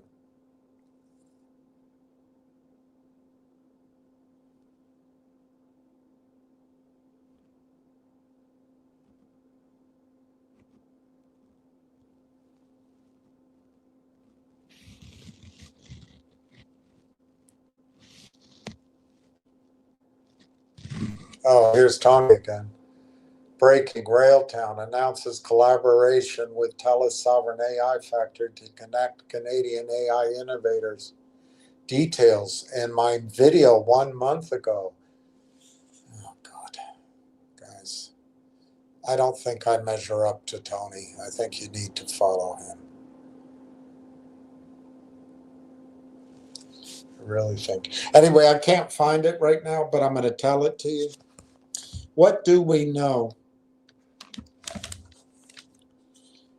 about revenue for next year? I'm not going to show you any of these. You know where to look them up. In Dr. Tom Core's interview, but please, Tony does his own due diligence. Don't believe Dr. Tom Core. Dr. Tom Core stated that the 125 approximately of the current almost 200 network affiliates companies spend over 100 million a year currently on data center hosting, is all I can think to call it. But do your own due diligence and have Tony do it for you. So we know that sometime next year, and remember, all you need is one research report to lay it out in black and white. But by the time you wait for that, you're going to miss the trade. So we know that at some point next year, and I would argue in the first quarter,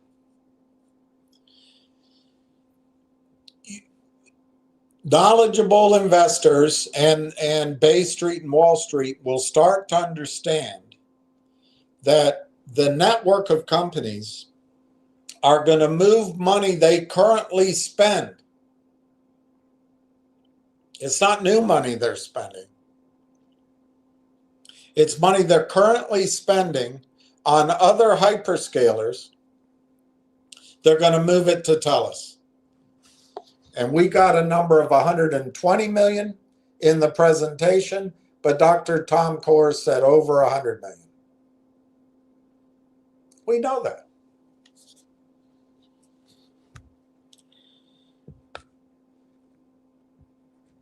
The Uniserv, I looked it up. I can't find it right now.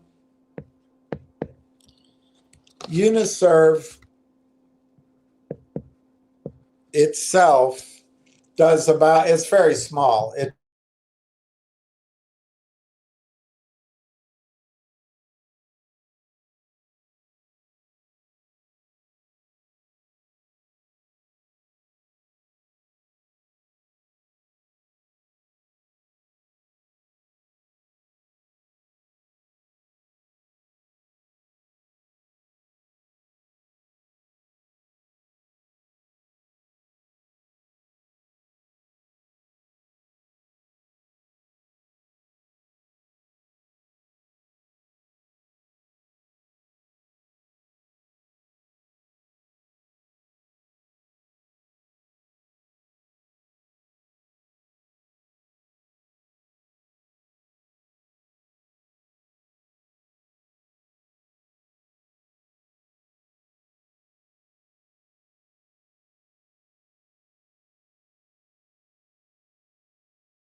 I don't know what's going on. Sorry, I had a phone call I had to take. So anyway, I think I've shown you why I believe the stock is mispriced. If you give any kind of multiple to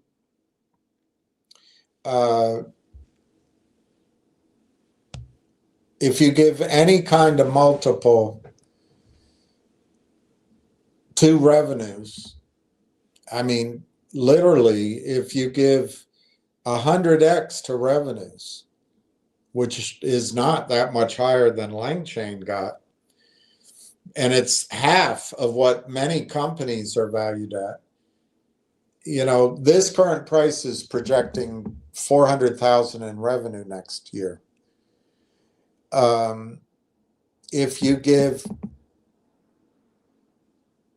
2x, a multiple of 2 times revenue, this stock price is projecting 20 million in revenue next year. And remember, Railtown's revenue is going to be 100% almost. Gross revenue is going to be net revenue. It's going to be cash flow. So I think it's completely mispriced.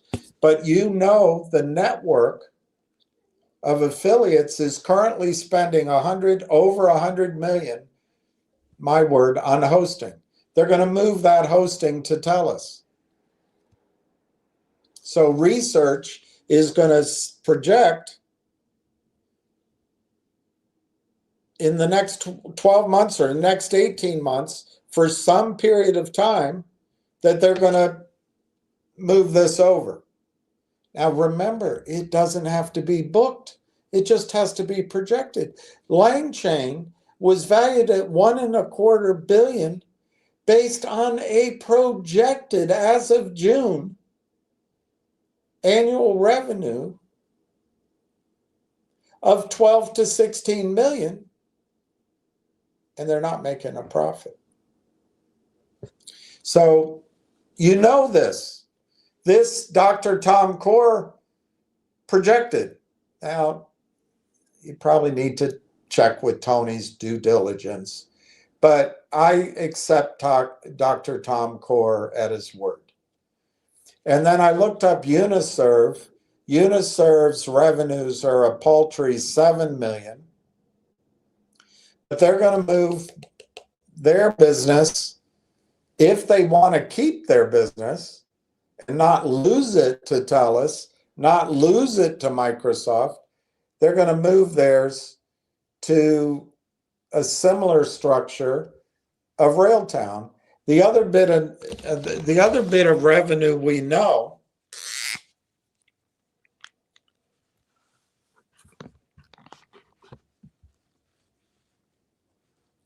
and this comes from the CEO of TELUS, that comes from the CEO of TELUS.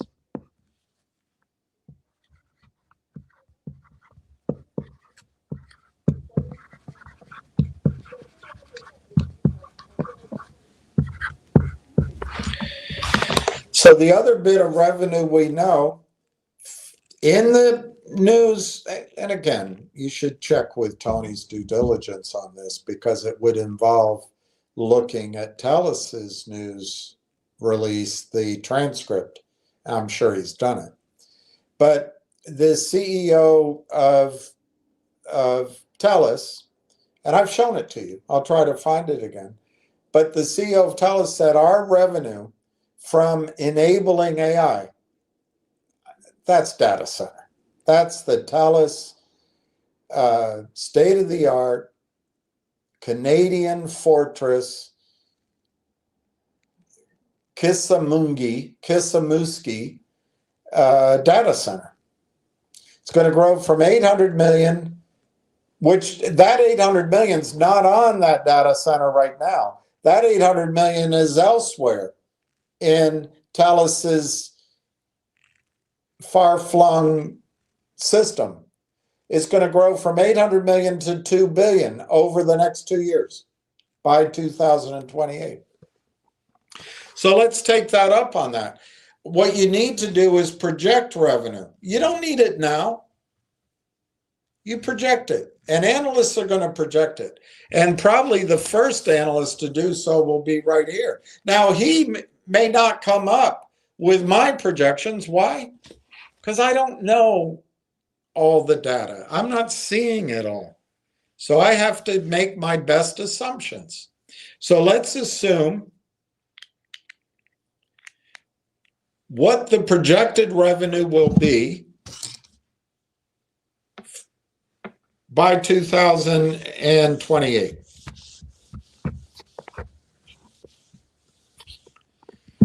I mean, that this is the top line revenue that's shared. This is the TELUS revenue. There's a little bit for Uniserv. I think we can assume that that $100 million spend could grow to $200 million.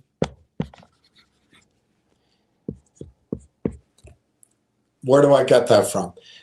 It's $100 million for 125 of the network companies. If they expand it to all of the network companies, double it. And then the usage is growing. So that's 200 million. I think the Uniserv, we have to stay at 7 million.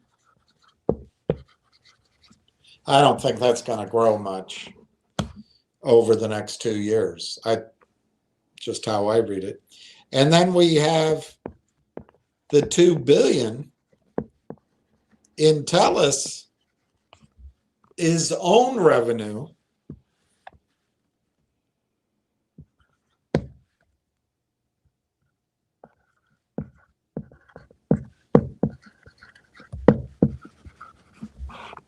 So I think by 2028, you could project that an analyst is going to say, this is the shared revenue before the split, TELUS to Railtown. This will be outside of TELUS.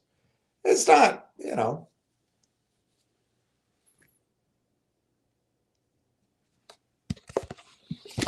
So what do you do to discount this, to assume I'm being overly optimistic?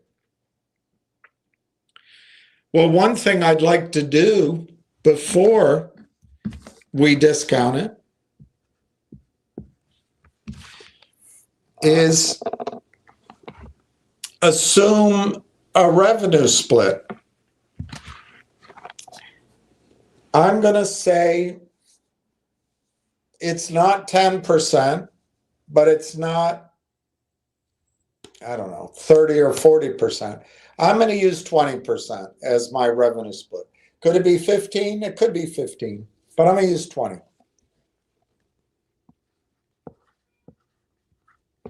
So in other words, of the 2,207 million in revenue, Railtown gets 20%.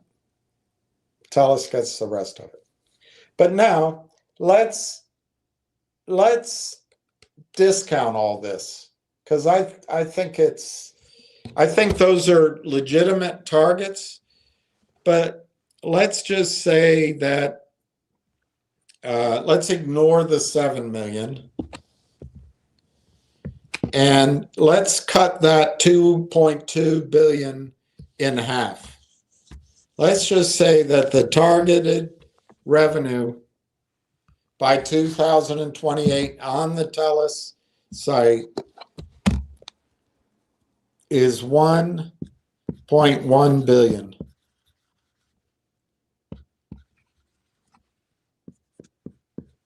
So that's the 100 million from the network companies, and it doesn't grow at all. It just is the 100 million.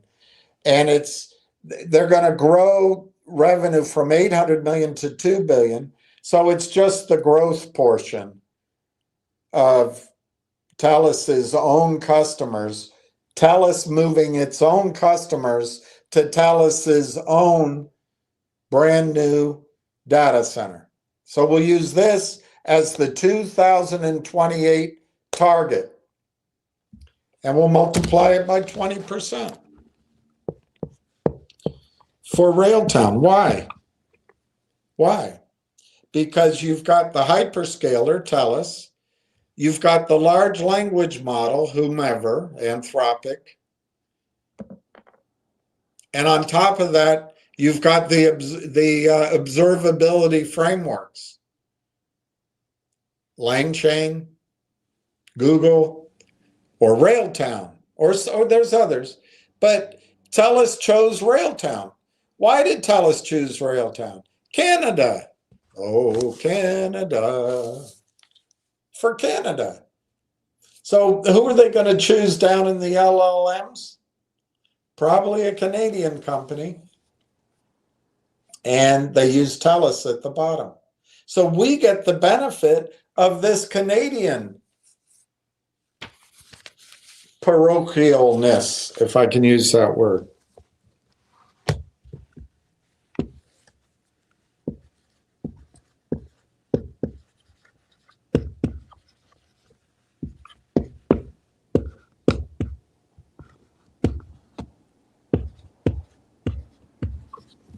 So that would give a target for 2028 of $220 million in annual recurring revenue. And remember, when this revenue comes in, it stays. It's there forever for us in terms of our lifetimes. It's also 100% or nearly 100% revenue. So this is gross revenue, becomes net revenue. It becomes cash flow. Well, what's interesting about that number? Do you see a pattern recognition to go on? I do.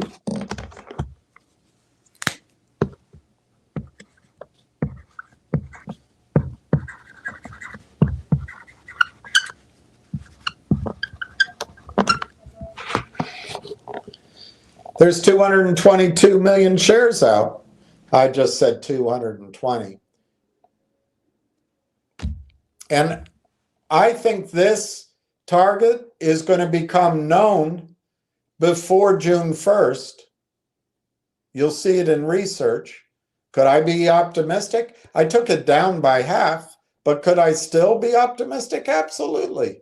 And we'll find out. That'll be where Tony can say he was right, because he's always after the fact correct. But I think if you divide that out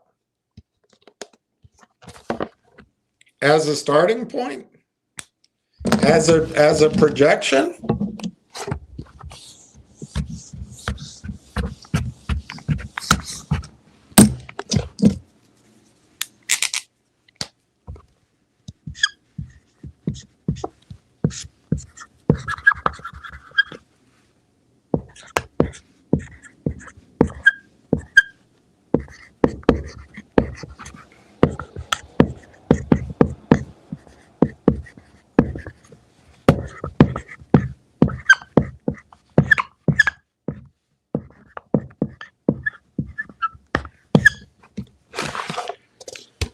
guys, I think within the next 6 months, you'll see projections that are equivalent to $1 a share in gross annual recurring revenue estimates for 2028, 2029,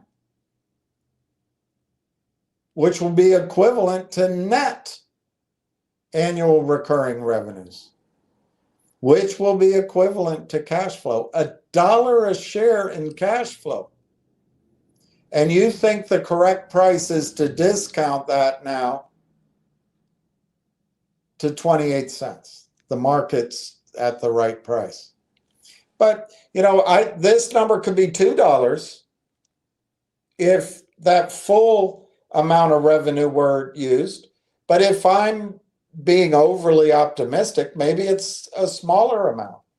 But $1 is a pretty easy number to work with. Let's go through it.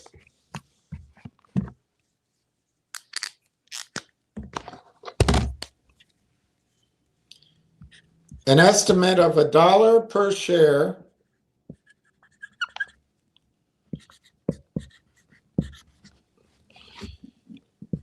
for 2028/29.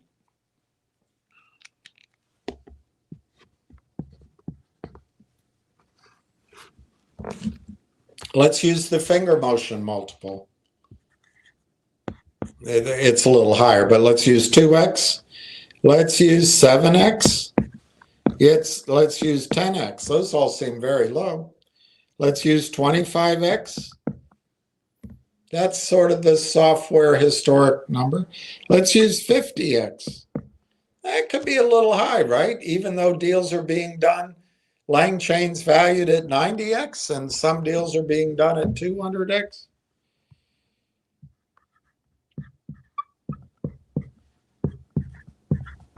It's all very easy.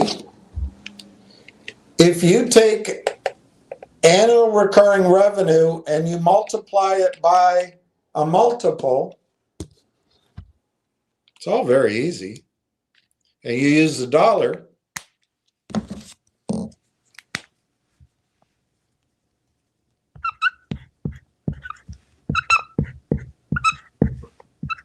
Now, I'm not saying this is happening next month.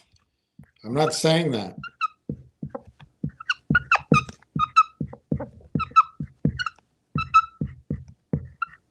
But I am saying that I think it's possible within the next 6 months that research is going to come out and tell you this. What do you know? You know that TELUS is trying to be the dominant player for AI in the hyperscaler business here in Canada. You know that Canada is the size of California, basically. You know that Canada has one sovereign AI data center, TELUS, and it's brand new. And it has unlimited capacity for our purposes. You know that Canada is committed to a sovereign AI, so they chose, TELUS did, TELUS chose Rimouski, wherever Rimouski, Quebec is. TELUS chose hydropower to keep costs down. TELUS has got to choose a large language model provider. I assume it'll be Canadian. And TELUS chose Railtown. TELUS called Railtown, or vice versa. I think TELUS called them and said, how does your ADK work? Whose large language models and whose software does your ADK work with? Who is it compatible with? Everyone. It doesn't matter who you choose. We work with all of them. Wow, that's a great answer. And you're Canadian, and we're building Canadian sovereignty. And you work with everybody. Apparently the Google has a limit, and even LangChain I don't think works with all of them, but maybe many of them. I don't know. But Railtown, no restriction at all. We're indifferent. Okay, we're going to choose you. You know what came across in my conversation? And I may be interpreting, so maybe Tony will be right, that you need to diversify and make sure you get into AME and GMC. I think, and I'm willing to stake my, of course, my projections have been terrible for 6 months, 7 months, a year. But I believe that not only is Railtown the best choice for TELUS at their data center for their customers, it's the only choice. Everything's going to be run through Railtown at that TELUS data center. That is huge. And if you wait for the tiptoe, you're going to miss the dash. So if you use $1 a share, if you can go with me, you've got $2.5 billion in shared revenue at 10%, that works out to $1 a share because there's 220 million shares outstanding.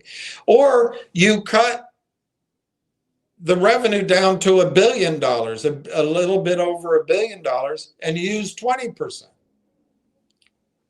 All assumptions, and they can all be wrong, but it comes up with 220 million shares fully diluted, by the way.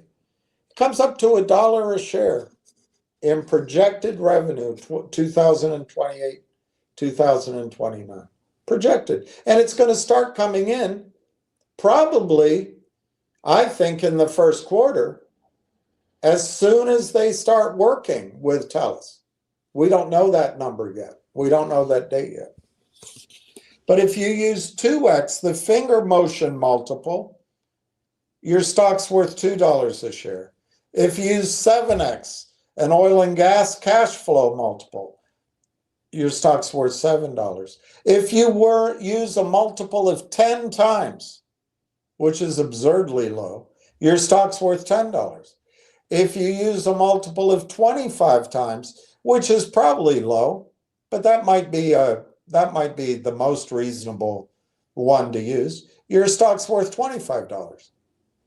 If you start getting exciting multiples, 50 times revenue, $50, 75 times revenue, $75 a share, 100 times revenue, $100 a share.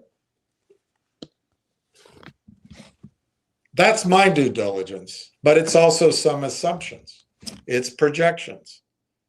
It's not guaranteed. I never said $55 was guaranteed. I always said you got to adjust for information as we get it.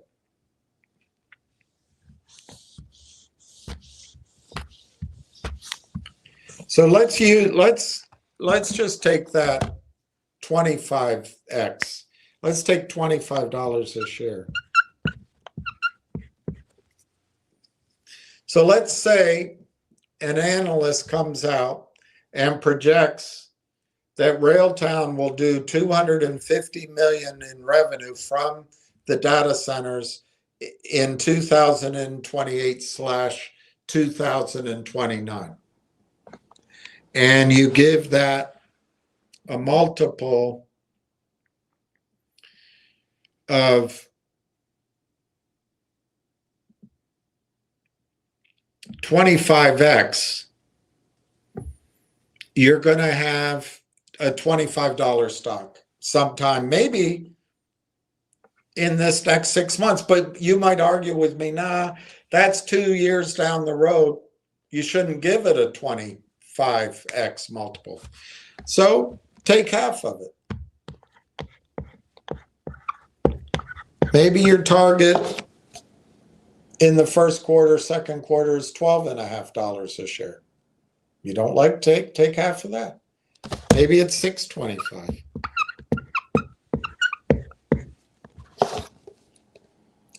It's not 29 cents. It's not 29 cents. I just want to show you a couple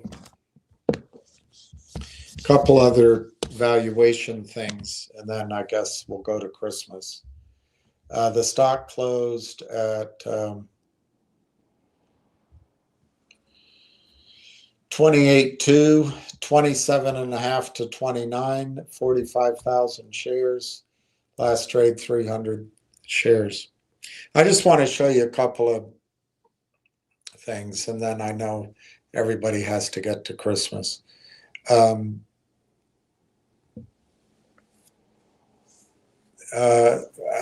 This again. Remember when YouTubers ridiculed and insulted me, called me a short for talking about timeline for Railtown 9 months out? Well, I said 9 months out too. Guess what they're headlining in their streams this week? Oh, this isn't me. I have no idea who this is. Patience pays off. I guess imitation is flattery, even without a apology. I don't know what SMDH stands for. So, guys, I really do strongly recommend you listen to Tony. He's done a great job. Okay, here's LangChain. LangChain was valued at 1.1 billion in the middle of the year after raising 100 million in a Series B funding led by IVP, Sequoia Benchmark. The AI infrastructure sector is expanding quickly, with tools like LangChain addressing the rising demand for scalable production-ready AI solutions. By the way, Railtown can go from 100 users to 1 million or 10 million or 100 million users. It's all ready for that without spending any money. And the data center can handle it. At the same time, alternatives like late node offer a different path. Well, I don't know why we have to talk about late node. Maybe another time. All right, so what did Microsoft pay for semantic kernel? It was a small acquisition. So we don't know what this is in.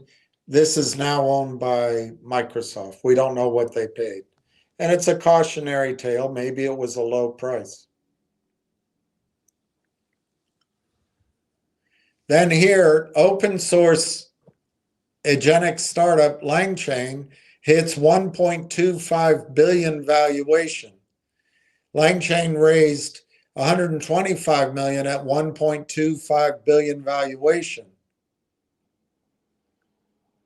led by IVP, Capital G, Sapphire Ventures, Sequoia, Benchmark, and Amplify. So what would Railtown be worth if it were valued at 1.25 billion?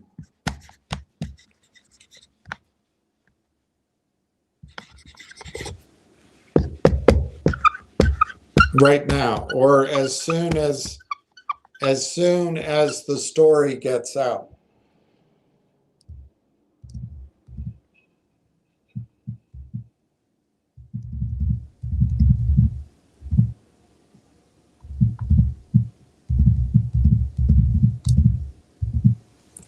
It'd be valued at $5.63.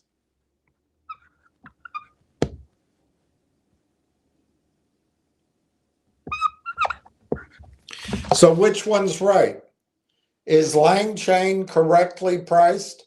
They are estimated to do between 12 and 16 million a year, and they make no money. They're priced, if you use the LangChain valuation, Railtown would be priced at $5.60. And you're going to say, that's not fair. The market's telling you Railtown's priced where it should be. Well, because you're going to say that the private companies have inflated it. Well, which price do you think's more reflective of AI? 29 cents or $5? I'll leave it for you. Then I'll ask you, do you think those investors in LangChain invested in it with a goal of getting out at $10? They're in it for 10x or more. So the ultimate valuation of LangChain is probably, when they sell it, is probably going to be 10, 11, 12 billion, 15 billion. So in our terms, that would be $56 a share at exit. Of course, that's a projection. and Tony will make fun of it. But that's LangChain, by the time it's sold to Microsoft or sold to KKR, as they ramp up the self-fulfilling valuation models as they go through Series B, C, D, E, F, G, and then put it in their portfolio, the equivalent price for us would be $55 a share. I didn't make these numbers up. On the other hand, it's all projection. It's all projection. All right, what about, let's look at a couple of others here. IBM just announced a major deal to acquire data streaming pioneer Confluent. Now, I don't know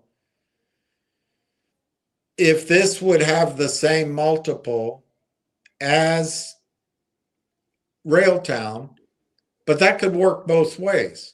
But IBM just announced that they're going to acquire data streaming pioneer Confluent for $11 billion this month. And IBM's doing this to bolster its AI and hybrid cloud strategy by adding real-time data capabilities. That's Rail Engine. Rail Engine. 11 billion. They bought HashiCorp for 6.4 billion. All right, let's use both of those.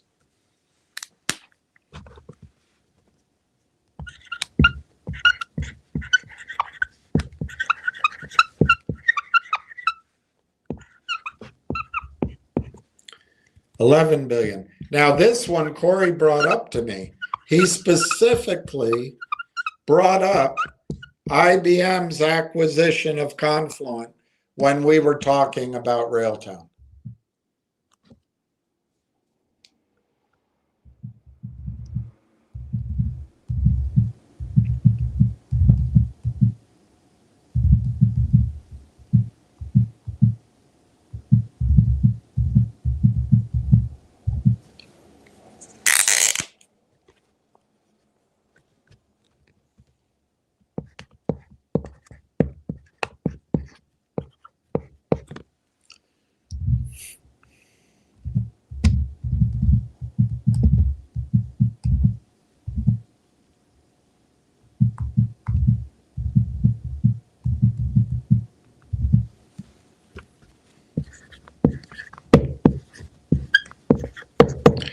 Okay, so using those two valuations, IBM bought Confluent for 11 billion for AI. It's somewhat different, but using that, dividing by 222 million shares, you have a $49 target, $50 target, 49 and 50 cents for Railtown. If you use the Hashi purchase at 6.4 billion, you have a $29 target for Railtown. These are recent acquisitions, and Corey brought up IBM's purchase of Confluent to me. All right, we went over Patience Plays. I recommend you follow him. This is IBM again. This is the dipshits, and here's the stock chart.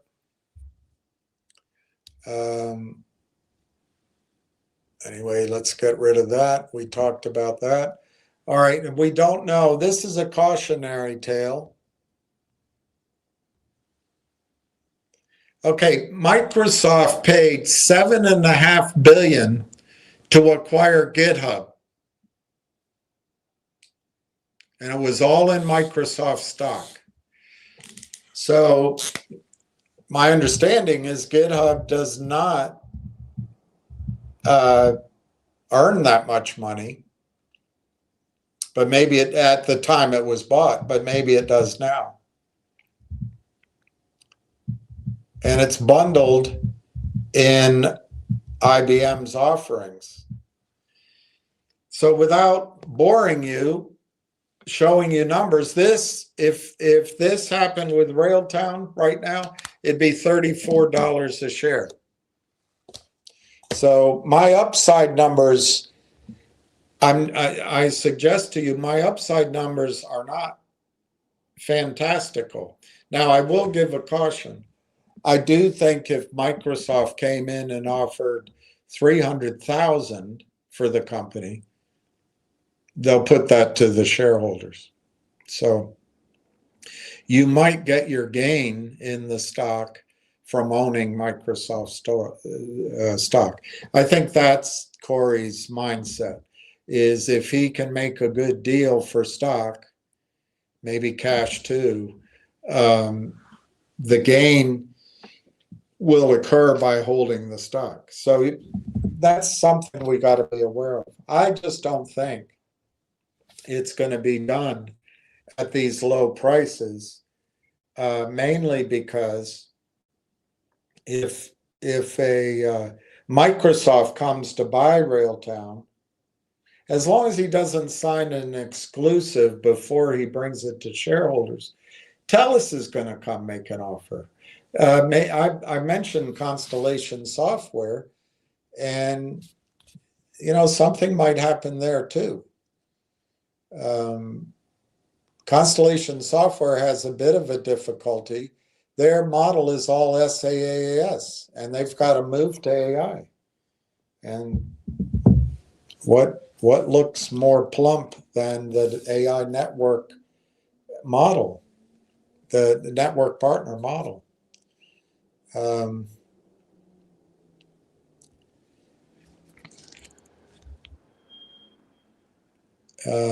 Pop-Tarts, Tony De Niro equals Anthony Franzetti. Nothing but a hack and no stocks of own POS. Guys, I got to tell you, I'd be careful, but I can't fight it. I just can't fight it. We've got to be polite with each other, so I can't fight it. Benjamin Pugh, Merry Christmas, Ben. Ward Richardson, Rail Engine coming soon. I think it's going to be huge. Unknown Stuntman, how was dinner with your sister? Merry Christmas. It was great. It's very nice. I still have some of it. I brought it home, but it was very good. And Merry Christmas, William. Merry Christmas. So what I really want to get across to you is I believe Railtown's completely mispriced. I don't buy for a second that the market price today is where the stock should be. I don't. Unfortunately, the company is just starting to tell the story. So it's unfortunate for my call this year. I've been wrong in my timing. Tony apparently has been correct. Remember, he told you not to buy it when it was 28 cents. But now he's telling you to buy it at 20. I don't know. Follow him. Please follow him. But I've been wrong in my timing this year. No question about that. But is that going to be wrong for 2026? I don't think so. With the one huge caveat that I do foresee the stock market potentially running into real problems later in 2026. But let's talk about that another day.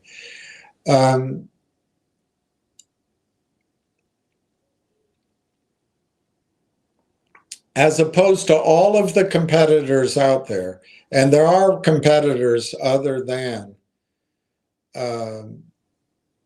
Langchain. As opposed to all of those, Railtown already knows where it's going to get its revenue, and it's TELUS. Yeah, sure, maybe something can go wrong if you want to see ghosts, but that deal is happening. And TELUS is going to grow its revenue, I think, from reading the earnings, the November earnings transcript. They're going to grow their AI data center revenue to $2 billion. Now, am I misreading it? Possibly. Is that going to be adjusted? That's why I used $1 billion. But is that too high? Could be, but that's by 2028. Guess what? Railtown's going to be underneath every single one of those dollars. Every single one of them. And then the AI network, currently at 100 million, I bet it grows to 200 million over the next 2 years. But in my example, I used 100 million. Anyway, that's going to happen. That's going to happen. And then there's Uniserve, which is much smaller, but that's showing that they can do this with other. I'm not sure. He made me believe that Uniserve owns data centers. I don't know how to confirm that, but they at least lease time on data centers. Anyway, they either own or use data centers. But anyway, if they want to keep their own customers to themselves, they've got to have a competitive product. So that's 7 million in revenue. It's not a big deal, but guess what? All of this proves the concept. All of it proves the concept. And unlike LangChain, unlike even GitHub, these revenue sources, you know about them. They are visible. Tony doesn't buy it. Fine, go with Tony. But you see it. All you got to do is listen to Daniel Entwistle's earnings call, where he mentions Railtown, by the way. And he talks about his new initiatives in AI. You put that together, $2 billion. You put that together with the Canadian sovereign AI strategy. You put that together with TELUS being the first and only NVIDIA brand new, ready to go data center. Now, it's ready to go now. You put that together with the announced revenue sharing and the link up with Railtown.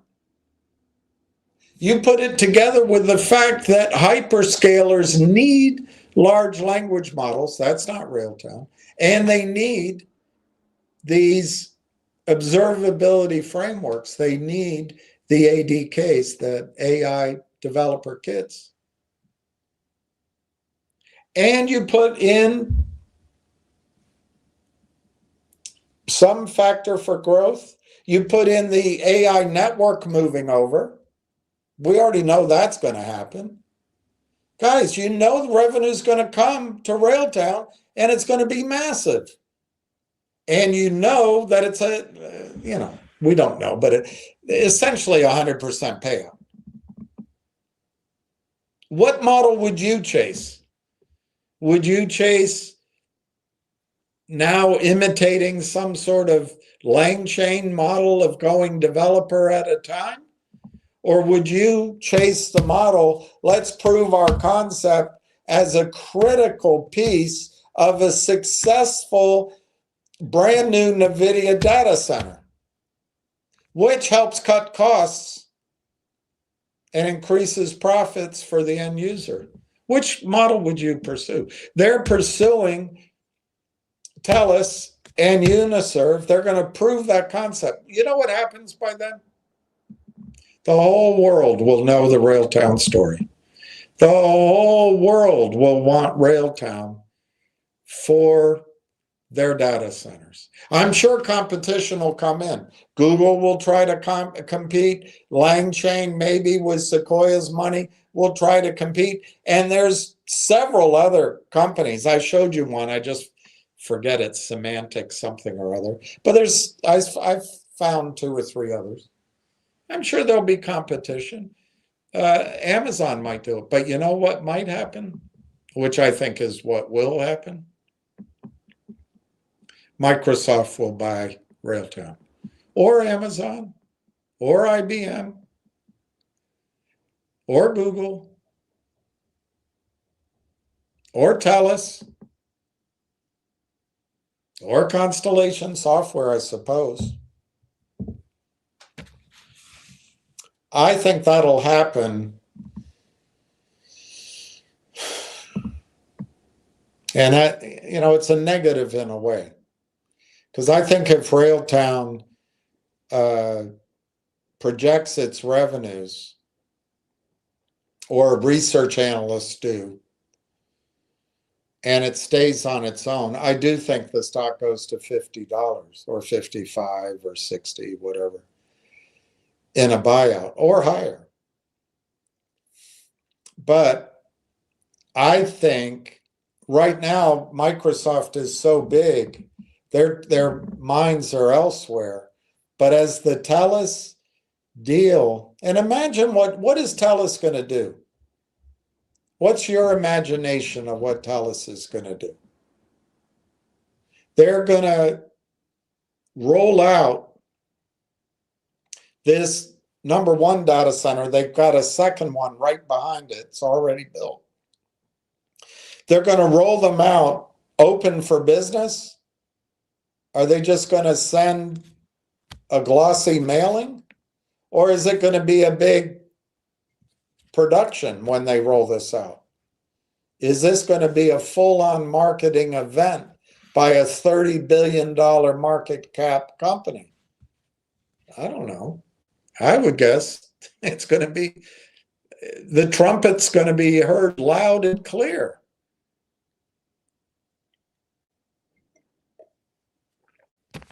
And Tony may do his own due diligence, and he may be, reasonable. But I'll tell you how institutional investors look at it. They'll see the razzmatazz about TELUS's data center, and the first thing they'll do is look, well, who are they using for their large language model? Who are they using for their ADK level? What are those contracts? Phone call goes into the company. Guys, I don't think you have 2 years. And even my 6 months window now that I think you have to plan on, I don't think you have anywhere close to that before this stock starts going up. I think the business model for Railtown has really shifted from the information I was getting. However, I think it's huge. It's huge. And imagine if you've got a company and you can pick whatever number you want. And of course, the issue of Canadian dollars, US dollars, I'm just ignoring that because it gets too confusing. But that Entwistle said he's going to grow his revenues over the 2 years in AI enabling, that's the data center, to $2 billion. Railtown starting out at 120 million with revenue shifting over. But that's only half of the companies. And this Uniserve, this is not a big number. But they're going to prove that they can do it away from TELUS. What I don't think you realize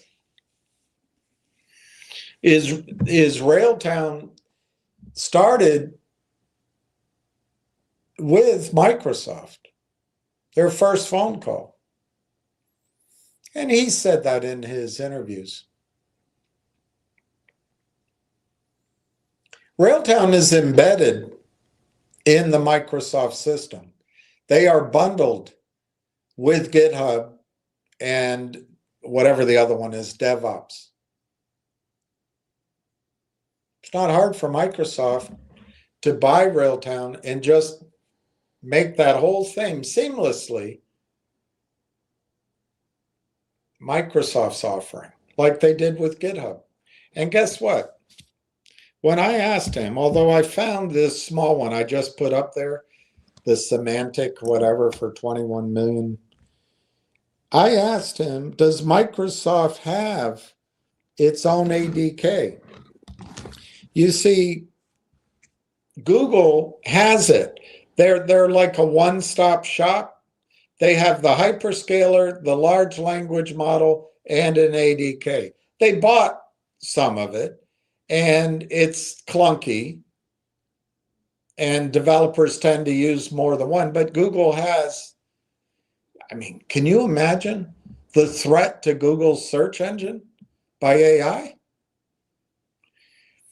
And then Amazon has linked up with Agentic AI, or the other one, Anthropic. And then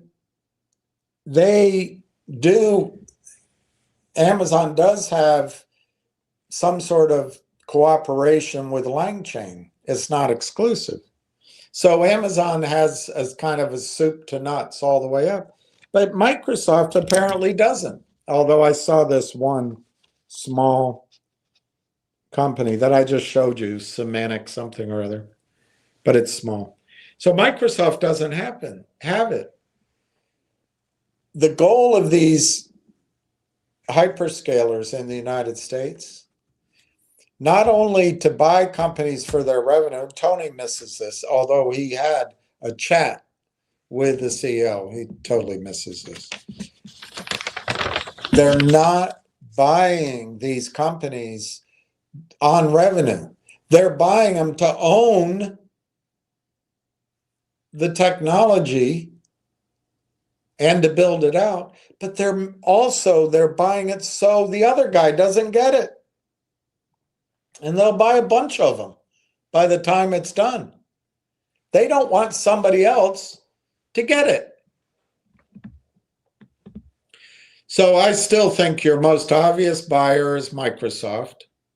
Problem, I caution you, is as soon as TELUS, I believe it's as clear as the nose on my face that TELUS, when they start a campaign to convert their own customers, I looked it up. I was told that TELUS is the largest internet provider in Canada. I don't think, I think Rogers and one other are bigger, but I think maybe what was meant is that TELUS is the largest internet provider for companies. That might be what it is. But as they move their companies from old data systems to this state-of-the-art system, are they just going to send it in the monthly bill, or are they going to do a campaign? I bet it's going to be a big-ass campaign. And the story's going to get out there. Who's going to notice it? Microsoft is the single largest hyperscaler apparently in Canada. TELUS is furthering, as they'd say in North Carolina, their goal of being the preeminent AI solution as it comes to data centers in Canada. Microsoft is going to want to own Railtown. Railtown is neutral to all of them.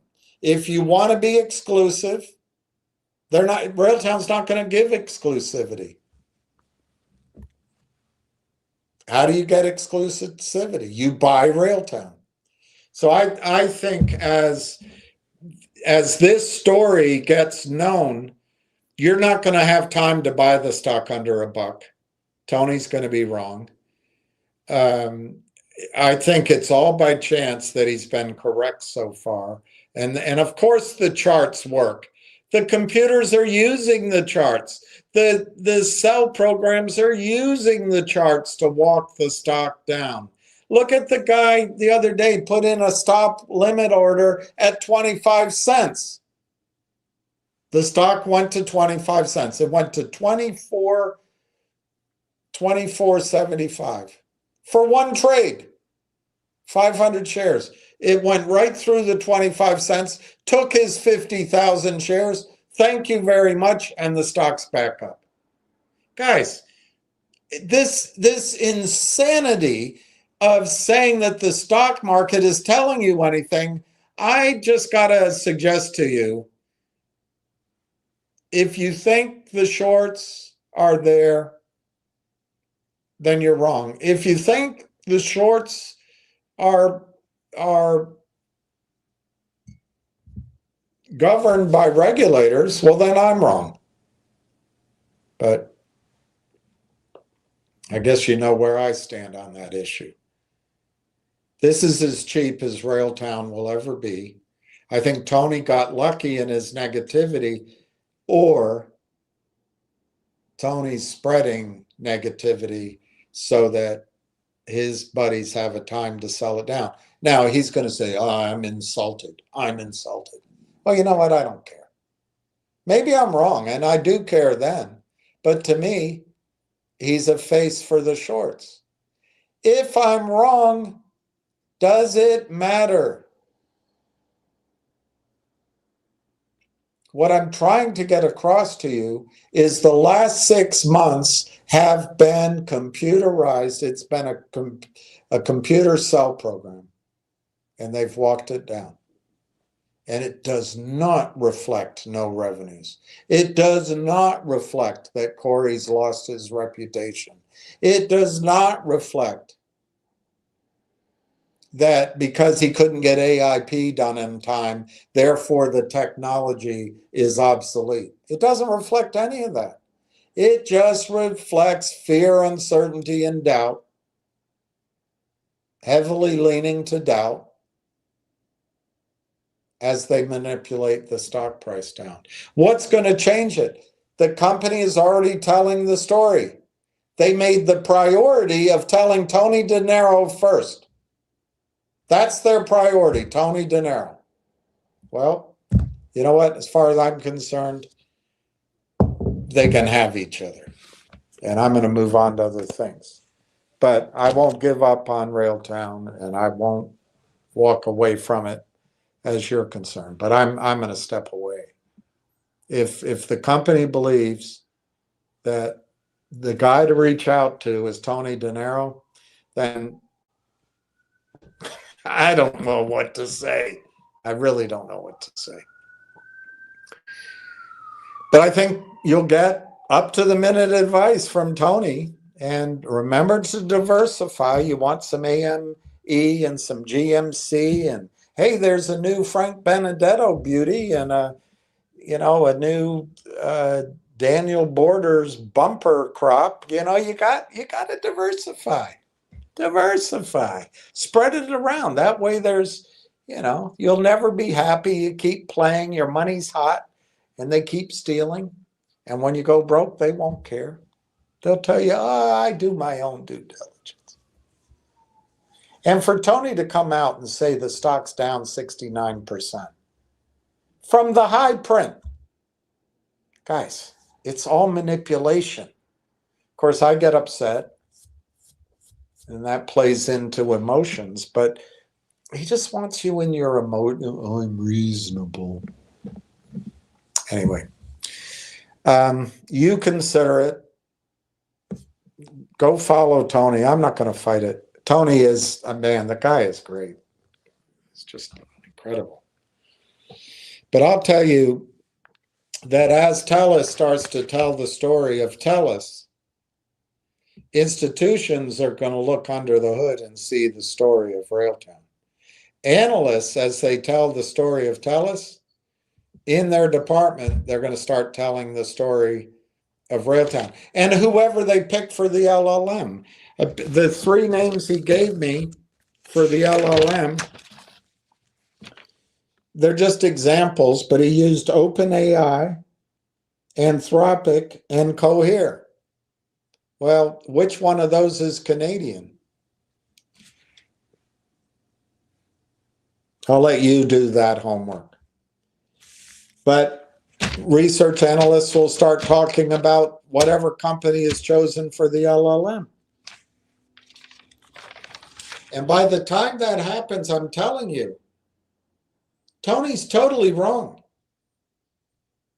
Totally wrong. But he wants you cautious. He doesn't want you buying. I don't believe he wants you to make any money. I want you to make more money. I want you to be rich beyond belief. But you got to listen, I guess, through my, I get all emotional. You got to listen, you got to deal with that.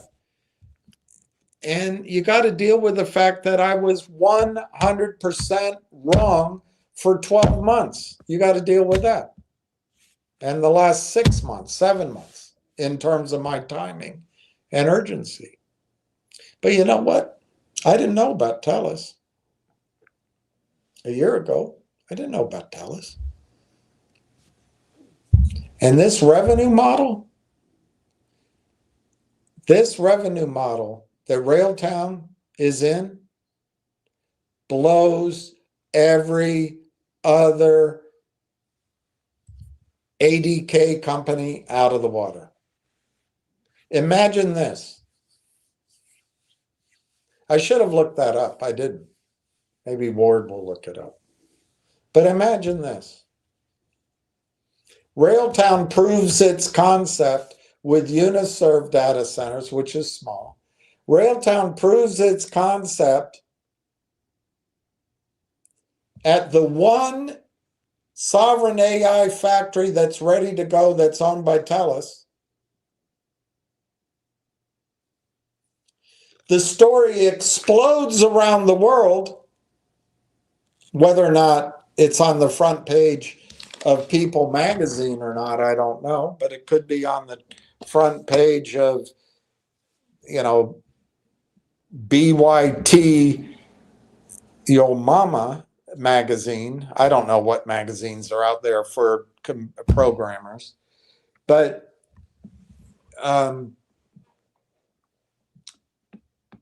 just imagine if they prove their concept. We're talking about 2 data centers in Canada. I asked him, do all the data centers have to be replaced or upgraded? The answer is yes. Well, imagine that global market. It'll have room for LangChain. It'll have room for Google. It'll have room for Amazon. It'll have room for Microsoft. It'll have room for Railtown. But guess what? Railtown, I think, is going to be owned by one of those companies, or by TELUS, or by Constellation Software, or they'll break it up like that other company, Windrift. Who knows? But then one negative is, I think the company might be sold at a lower price than, say, $50. I don't know. It's hard to make up hypotheticals. But let's say TELUS came in and offered to buy the company for, 12 billion or 10 billion or, some number. And I may be way too high on that number. Maybe they come in and offered to buy it at 2 billion or 1 billion. Anything they come up with, he's going to show to shareholders. So there's always a chance that the company gets sold at $3, $5, $7, $10 a share in new stock. So that target that I'm giving of that high valuation, 10 billion, 20 billion, it might come to you first in a bump up of your equity without paying taxes. But let's say your one share of Railtown is now one share of TELUS at $12 a share. which is a plausible, that might happen. Well, then if Telus then goes to $70, I'm making it up, that's where you'll get that gain. And so that's something. There's so many variables, it's really hard to create the scenario. I think Railtown will receive unsolicited buyout bids as soon as Telus starts its campaign to convert Telus clients to Telus's data center using Railtown. I don't know how long that's going to take, but my guess is Telus is ready to go. So it's at least conceivable it'll start in the first quarter. And maybe it could be the second quarter. Also, if you looked at the lane chain model that I showed you last week, I don't think it's going to be hard for Telus clients to move from an existing Telus data center to a brand new Telus data center. I don't think it's going to be difficult. They're going to go on their website, say yes, yeah, I don't know, click a button, check a box, and you're in. And then you're probably going to be on that site, and I would guess you have to confirm that you pick whoever's running, whoever you want for the ADK level, and whoever they have for the LLM. But guess what? There's only going to be one choice at the ADK level, at the new data center.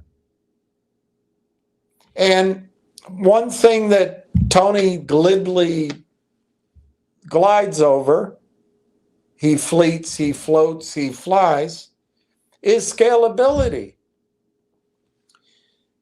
I think it was Microsoft, but one of the companies early on in Corey's career that bought one of his software companies, he's there pitching and presenting and, hey, look at what I created. It's so wonderful. It does this and that.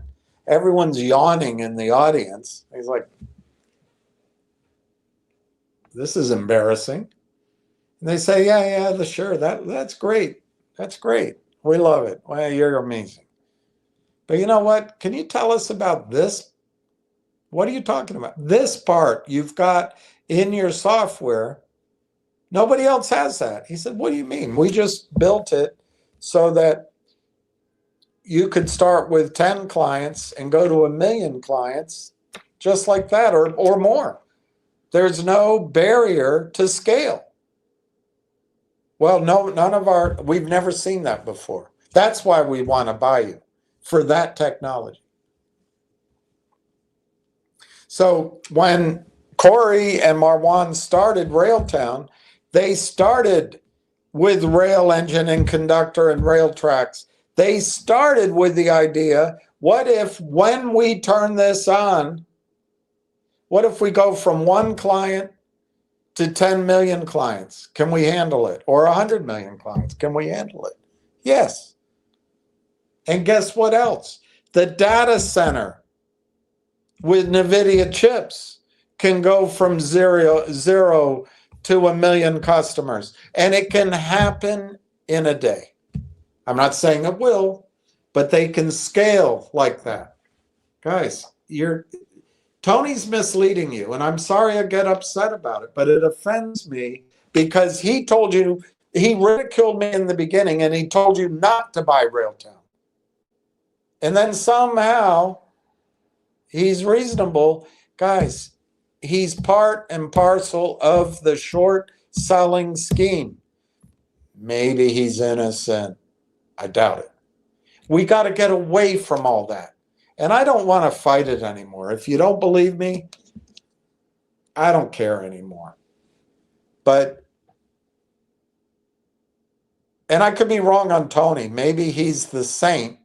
He's just mixed in with a bunch of sinners. I don't know. I don't really care to know. But you've got to watch out, and CEOs got to watch out for this campaign, this industrial campaign to steal market caps of every stock on the over-the-counter. No one believes me. So you have data logic go to zero. You have logic go to zero. You have MMAT go to zero. You have everything goes to zero because no one believes me. And it's not just me. It's not just me. Anyway, imagine if over the next 6 months, the usage by TELUS's own customers on TELUS's brand new data center ramps from 0 to 10 million. They have 20 million hookups. I don't know the number. Maybe it's only 500,000. I don't know what the number, but it ramps up. His goal is 2 billion in revenue. What if they start proving that's going to happen? What's going to be difficult about TELUS telling TELUS's own customers to move to TELUS's data center, which is first, it's ready, it's empty, it's NVIDIA, and it costs half as much for electricity. I don't see how hard a sale that is. And as TELUS is doing that, everyone moves over. Click, yes. What ADK? And there's one choice. Okay, we'll pick Railtown. And by the way, Railtown can work with, if it's developers, they can work with whatever set of tools. You know, there's 30 some languages out there. Railtown can work with them all.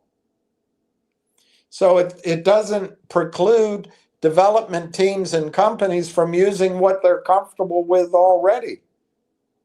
It's very comfortable to click. Click, click, LM, click.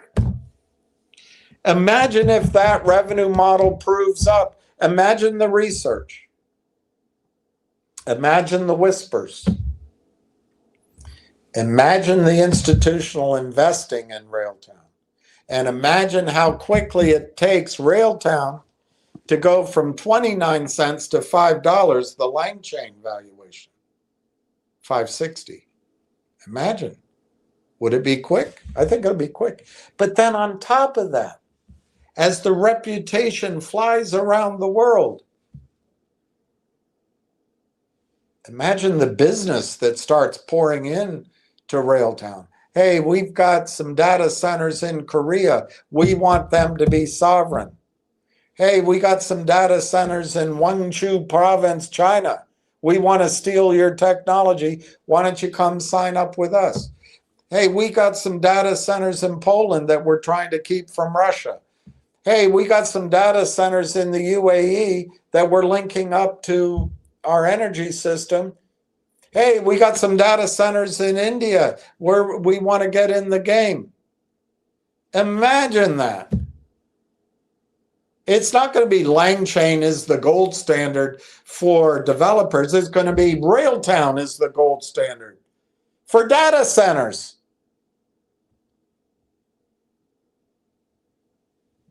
Guys, it's amazing. It's just amazing. But you got to see around the corner.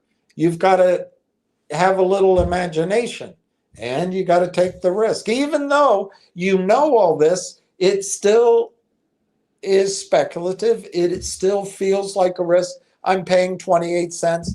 Tony thinks it's finally in an accumulation zone. Well, we accumulated almost 17 million shares. We paid some higher prices. Nobody gets the lows except for Tony. He always gets the lows, always. But 70 cents is going to look cheap if those kind of revenues, proof of concept come in. And then what happens?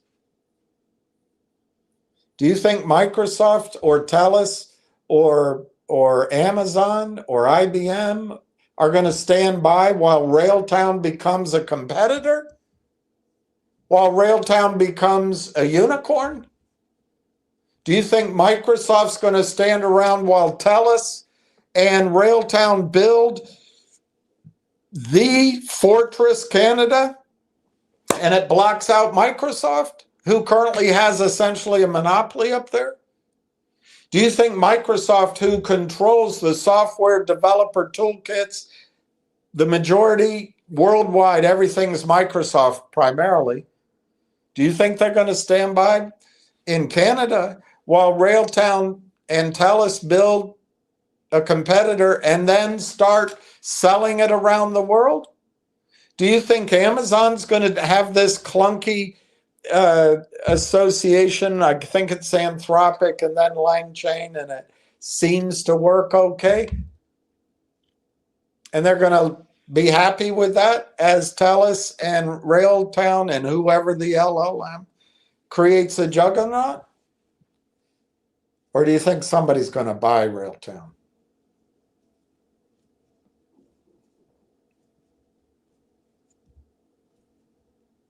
And bring it in-house? So all that growth and all that power is inside Microsoft. That's who I think is going to buy it.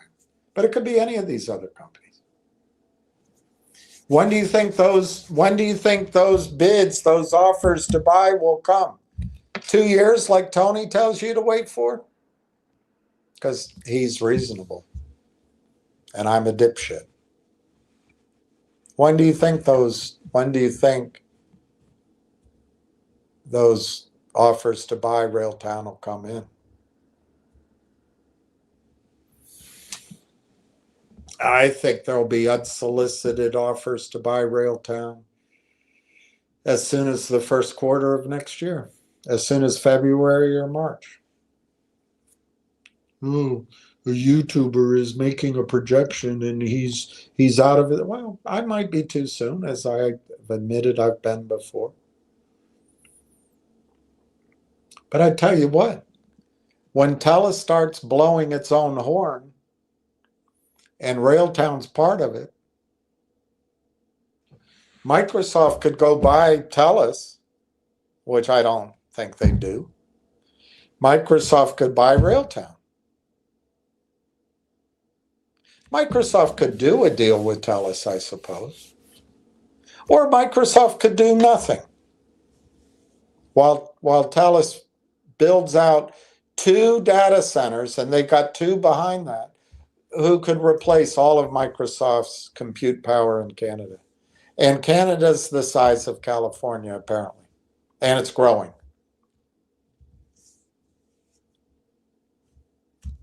I think there'll be a buyout offer for Railtown before the end of the first quarter. Unsolicited.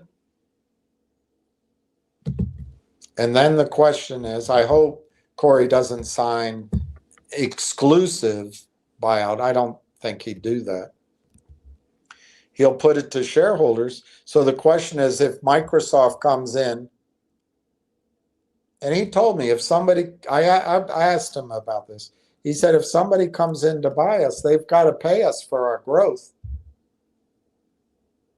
But the question is, it's an art, not a science. So if the company comes in, he gave the example of his previous Microsoft company. They bought it for stock early on in the valuation curve, but Microsoft stock at that time was $25 a share. So people got the whole upside in the value of Microsoft stock. I'm not as keen that Microsoft at $400 is going to go to, $40,000. So I'd rather we got more now in our valuation than later on. But the fact is, if Microsoft were to come and offer $500,000, $1 million, or $1 billion for Railtown, it might happen if shareholders vote for it. So that's a caution. I don't think number one, I don't think he'll accept that low an offer. He might, though, feel obligated to show it to us.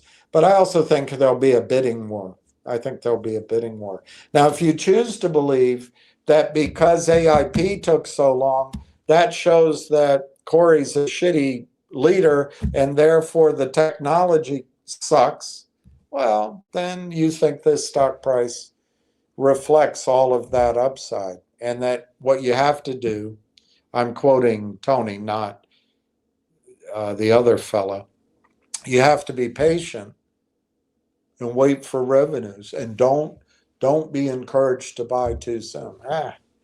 Guys, I I cannot believe that somebody had Corey speak to Tony and gave Tony that credibility. I cannot believe it.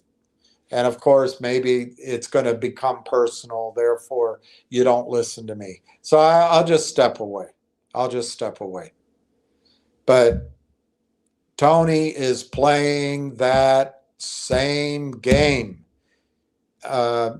It's possible he doesn't know he's doing it. Oh, diversify, use the charts. Guys, Railtown isn't that story. Railtown is sitting in front of you. It's a plum to pluck. It's a turkey to bake.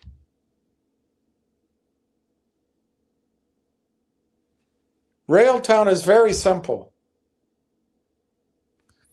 At some point in the future, somebody is going to project that Railtown will do $200 to $300 million in nearly 100% revenue from data centers for 12 months.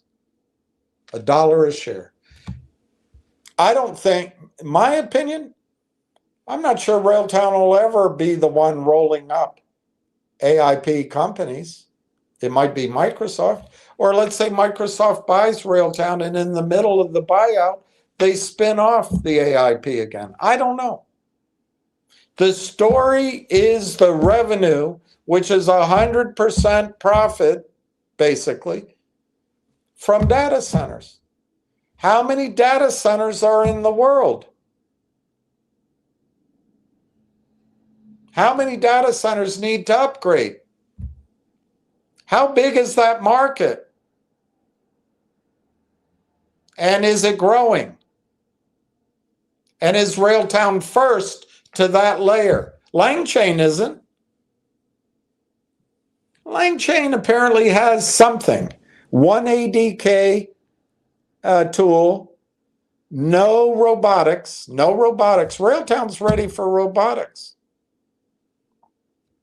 And they have one observability tool that's not good. Now, I'm sure with money they can improve all that. Railtown is better than LangChain. Rail Engine took 2 years to build. It was a heavy lift. Conductor was another really heavy lift. So that's your barriers to entry. That's the first to market. That's the first. I don't know how long rail tracks took. I don't know. And I don't know what Langtrax is. And sorry, there's 2 other products. I don't know how long they all took. But your story is very simple. You know 100 million is going to move over to the Thales data center. You know it. You know it. It's not potential. It's in motion. You know Thales is going to move their own customers over to the data center. And that's before you go out to all of Canada. And you know that's going to be projected by research analysts. So that future revenue is going to be discounted to today. You're not going to be able to wait 2 years patiently. You got to buy it now. And then you can wait. I think you got to plan on waiting till June. But that doesn't mean the stock price is going to stay here. I think the stock price is going to go to $5. But by waiting to June, what I'm talking about is seeing the stock go to 25 or 30 or 35. This price is wrong. Railtown is going to move 100 million from their own network. And if you assume a 20% payout, 15%, assume a 15% payout. That's 15 million in 100% revenue. That's right in the sweet spot of what LangChain was valued at 1.25 billion. You know it's coming. How can this be the correct price? How? Railtown's mispriced. And Tony can congratulate himself all he wants. I think it was luck or collusion or both. But it's not. It's premature. It's premature. When they look back and tell the story of Railtown, it's not going to be that Tony was right for 6 months. It's going to be, oh my God, can you believe Microsoft bought that company, or whomever bought that company for X amount? Can you believe Microsoft offered $5 and Thales paid 15? Or can you believe Thales offered 15 and then Amazon came in and paid 35? That's something like that's going to be the story. Not that Tony was right day trading for 6 months. And it's going to have nothing to do with me either. The only way you're going to want to be around this story of Railtown is to own it. And that's what's going to give you a thrill. It's not going to be that I'm correct or Tony's correct or wrong or I'm wrong. It's all irrelevant. You need to own the stock while nobody can buy it. Nobody can buy it. No one believes me on this. Nobody believes me on this. The reason people aren't buying is because they signed NDAs. They are precluded from buying. They're not going to cheat. And the reason they're selling is the selling is all 85% of the selling is fictitious shares that no one keeps track of. So the price is wrong. Well, no, it's the where it should be because there's no revenues. And Tony, he's reasonable. And he had a chance to chat with the CEO. And, he very reasonably, he thinks you got to wait for 2 years.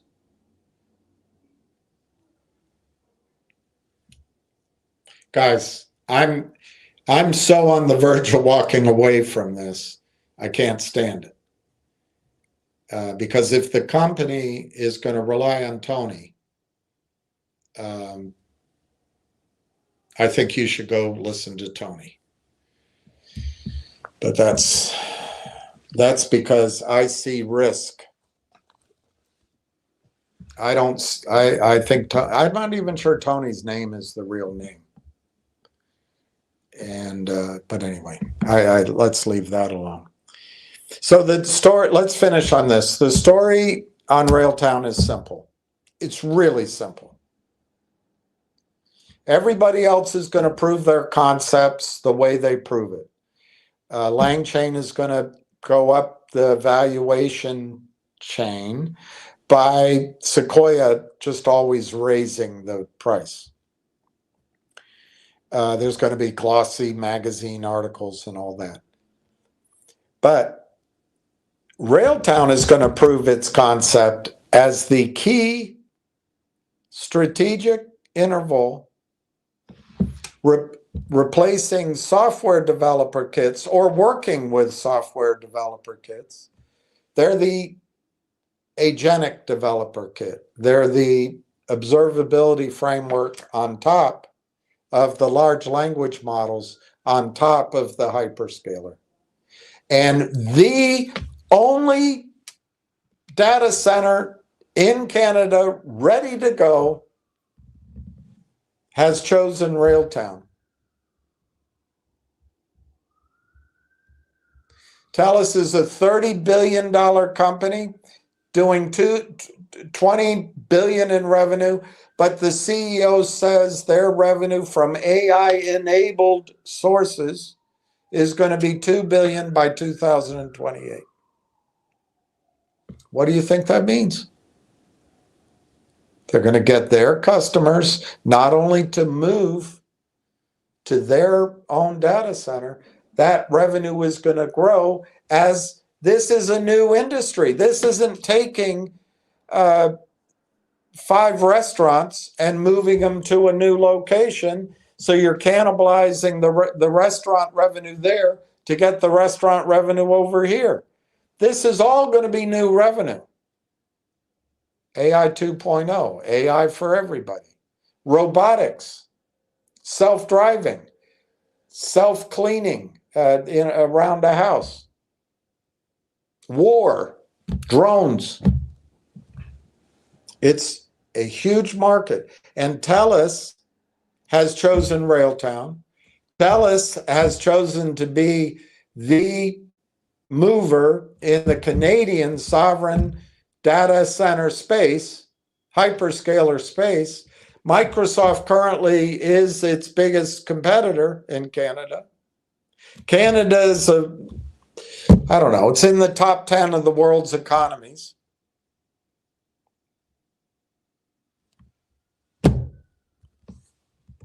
It's not a hard story.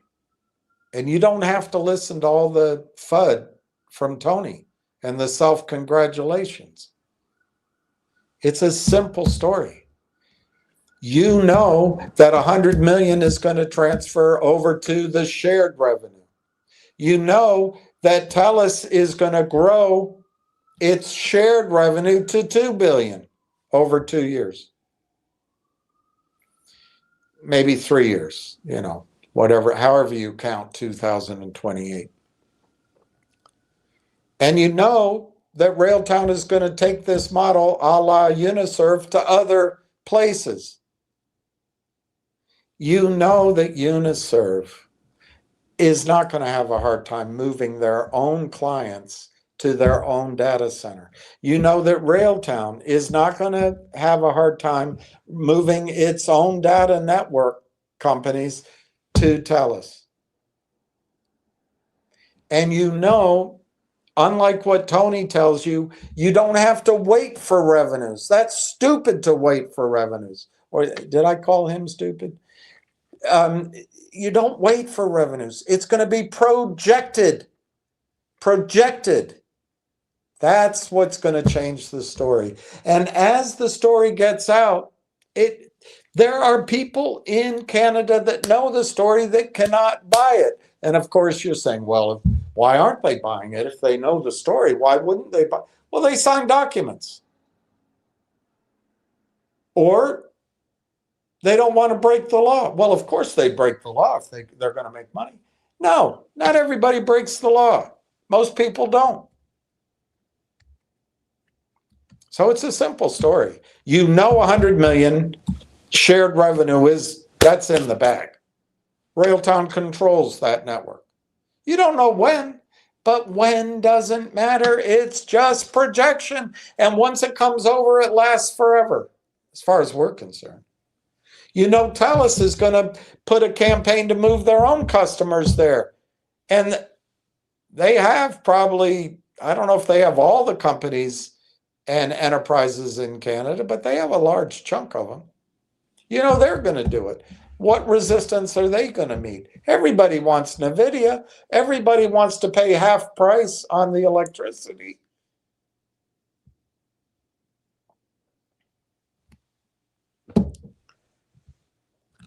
As that concept, and of course Uniserv's much smaller, but as the concept is proven, and as it gets in the zeitgeist, and as people talk about it, Microsoft will buy Railtown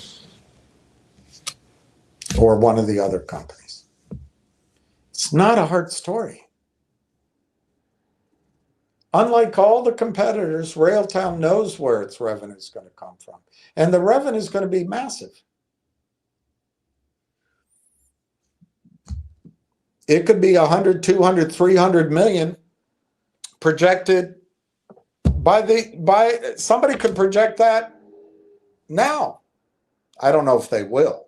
And remember, I'm doing this now, and I might be missing something. I might be too optimistic. But what if they just project 100 million? Put a multiple on it. 10? That's $4 a share. $4.50 a share. Put a multiple that's higher, 20. That's $8, $9 a share. Put 40 multiple on it, and you got a much higher price. Put 100 multiple on it, and you're out of the park. And remember, it's not hard for Microsoft to buy Railtown with stock. Railtown's already integrated in all of Microsoft's bundles, the GitHub and the DevOps. How much harder would it be for Microsoft? He didn't agree with me. So I'm off in my stratosphere.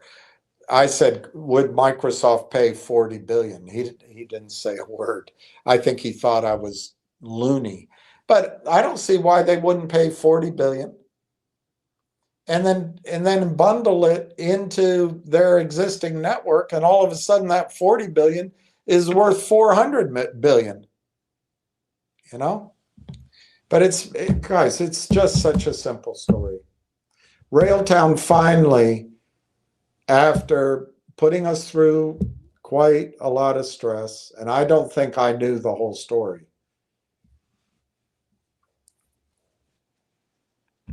Railtown is the bird on top of a rhinoceros, and the rhinoceros is about to run.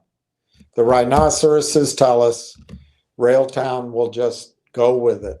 And as that concept is proven, there's going to be more business than Railtown can say grace over.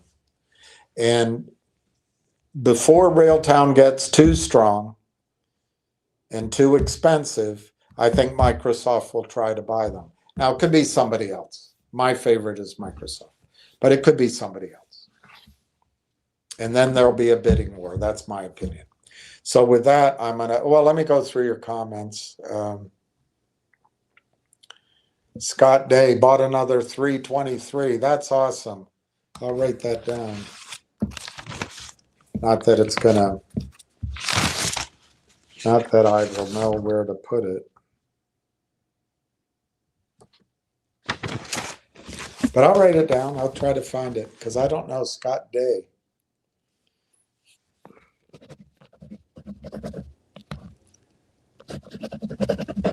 But that's great. That's great. Account settings. Merry Christmas to you and everyone. Merry Christmas to everyone. Babcock family. Merry Christmas, William. Oh God, Sir Clairvoyant. Where's your Sir Clairvoyant guy? I don't know. He may be celebrating Christmas. He may be tired of the story. I don't know. I wish him well. He's a great guy. How many of your loyal, trusted viewers sold off Railtown and left? Well, that's what bothers me. That's why I get so worked up about Tony. For me, it's not personal with Tony. I don't know him. I don't care about him. But for me, I perceive a threat. And I see a threat to people that I've worked with now for a long time. And Tony's amateur, half-assed advice is going to screw some people up. On the other hand, you look at me, and I've been wrong for 7 months on the price. But I think that's the wrong way to measure your investment in Railtown. You can say I'm wrong. You wish you had purchased it now. For a year, the stock's down 25%, at least. So I've been wrong by 25% for a year. And since July and August, Tony Point thinks that all of you guys paid the high on the price, so everybody's down 70%. Guys, he's using the words and all of this. It's right out of a basher's handbook, but you don't see it. You just don't see it because we're all supposed to be gentlemen. And I like being a gentleman. I don't like being an asshole. But yeah, I see that as a threat. And yes, Sir Clairvoyant, if that's how you spell clairvoyant, I do think some people sold out.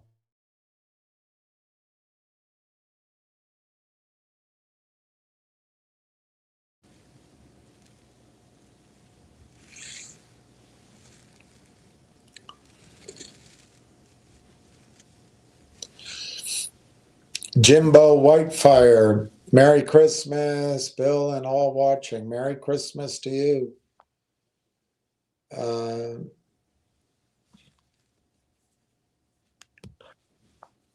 Let's leave that one alone. Railtown is the future, so now your timeline. You're asking to give us 1 year. No, I'm not. Tony is asking for 2 years. I'm saying June 1. But I think, the stock will probably be under 30 cents for the rest of this year while you guys get out of your positions. But I think as soon as January, mid-January, you're going to see the stock run.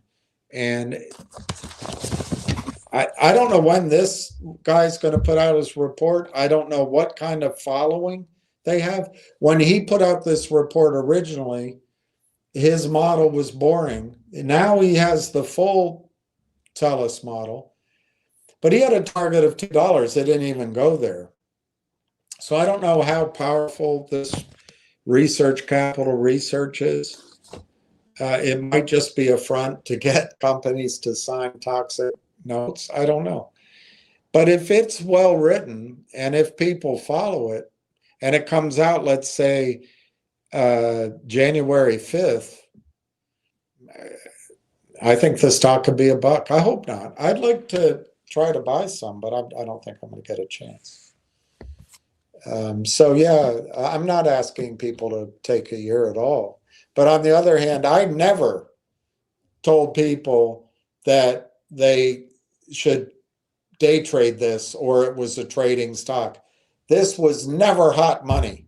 Never hot money. And I've been clear on that. On the other hand, I did think it was urgent to own it in June, in July, in September, in October, in November. And I really thought that the thing that was holding everything up was the AIP acquisition, which is a beautiful acquisition.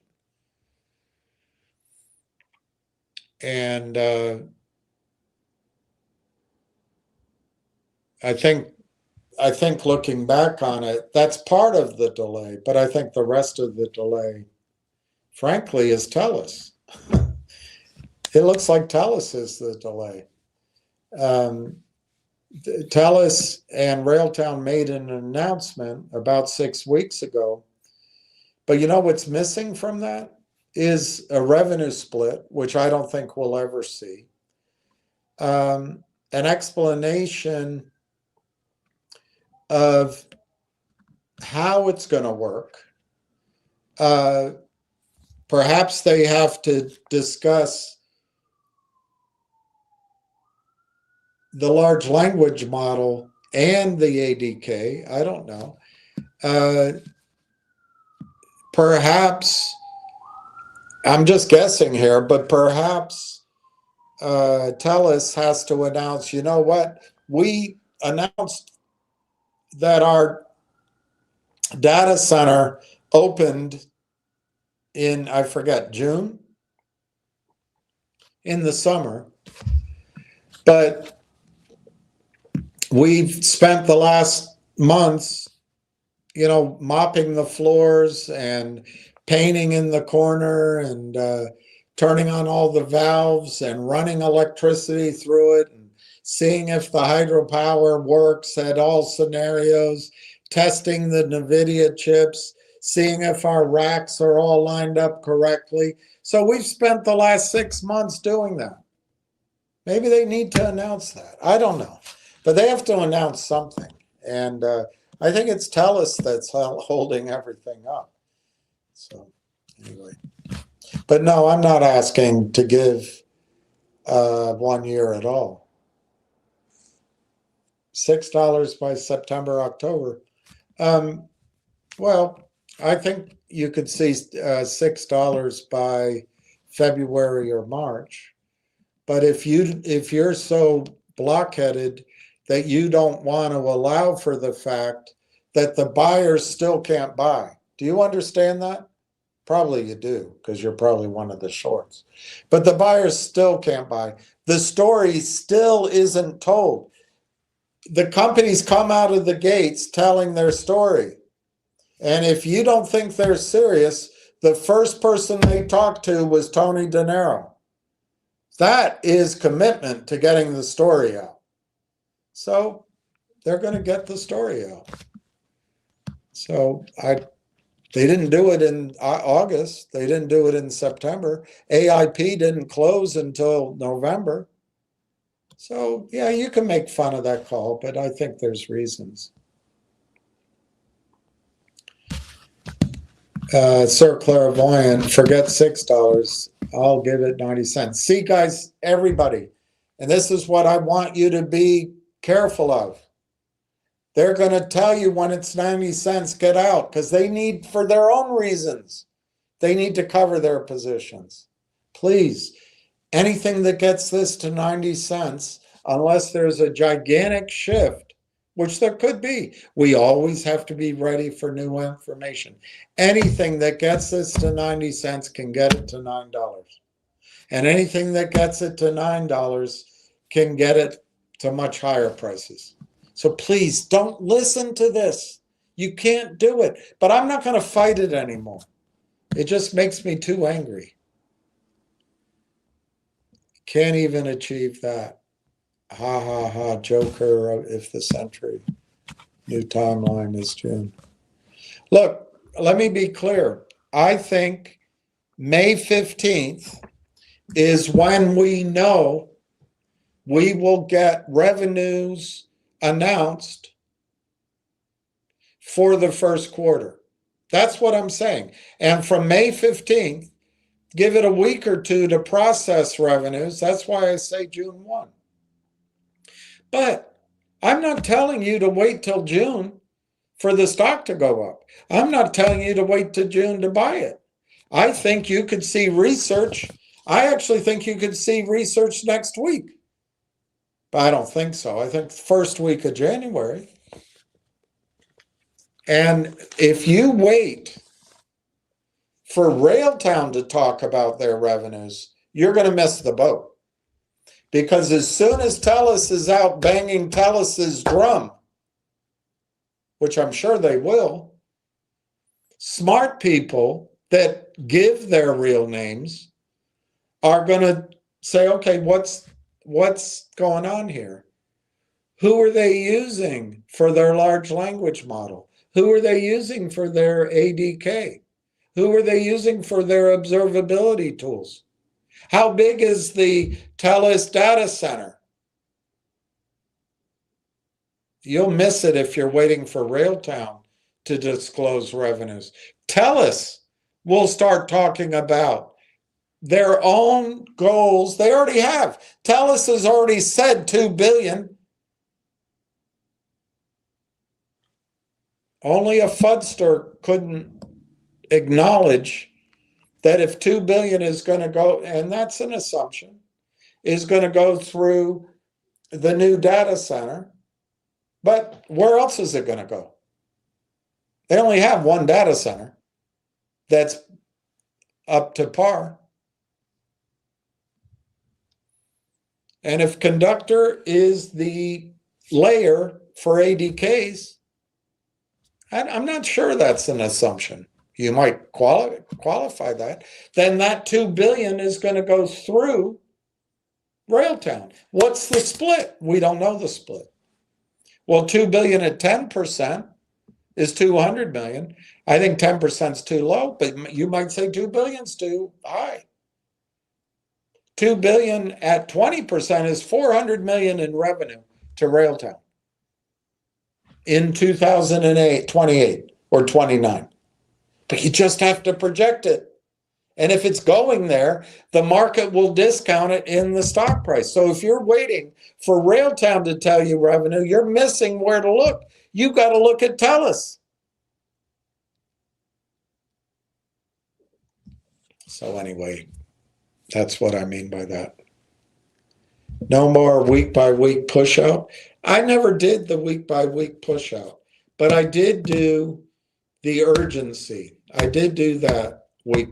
I don't know about week by week, maybe month by month. I was urgent. Why? Because I thought things were going to go much more quickly.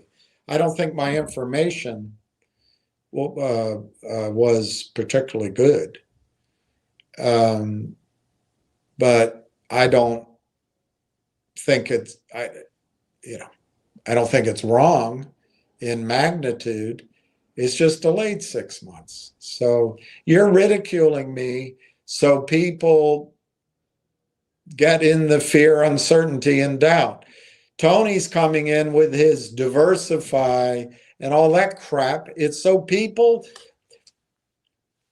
Anyway, I'm not going to fight it anymore. If you want to follow my recommendation, fine. If you want to do something else, do something else. The way out of this hell is to own Railtown or Silver. Silver's already moved, started to move.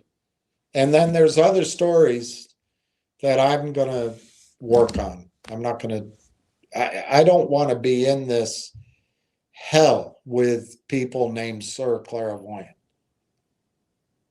But I'm not one for news to move stocks. I'm not one for, kind of events. But I am one, in the case of Railtown, that as soon as the buyers can buy, you're going to see a different stock price. But no one wants to acknowledge that the buyers can't buy the stock. And no one wants to acknowledge that criminals, because it is criminal, are walking the price down using algorithmic program selling of non-existent shares in back and forth high frequency trading. And they think the market can somehow is giving the correct price. I don't get it. I don't get it. There's no research. There's no trading desks. There's no research analysts. There's no buying by retail. There's no buying by institutions. Yet people think this is the correct price. And you make fun of me. That's fine. So now push out in bulk? No, I'm not pushing it. I've explained myself. Nothing to talk about but going after Tony. Well, Tony represents you. And yes, I go after you. Because Tony, in my judgment, is working with you, whether he knows it or not. I mean, he's pretty limited mentality. Where is all what you said in the last 9 months? Well, it's not 9 months. It's from June 5th, although I did start talking about Railtown, I think 1 year ago, maybe 13 months ago. But I think my focus started June 5th, so that's not 9 months. Where is all I said? The videos are out there. You can go back and listen to them. Didn't happen as some warned you, really talk shit and nonstop. Okay. I talk shit and nonstop. I'll stop. Go to Tony. Tony will give you advice. Edward Nunning. 12,000 more. Wow. Edward Nunny, that's amazing.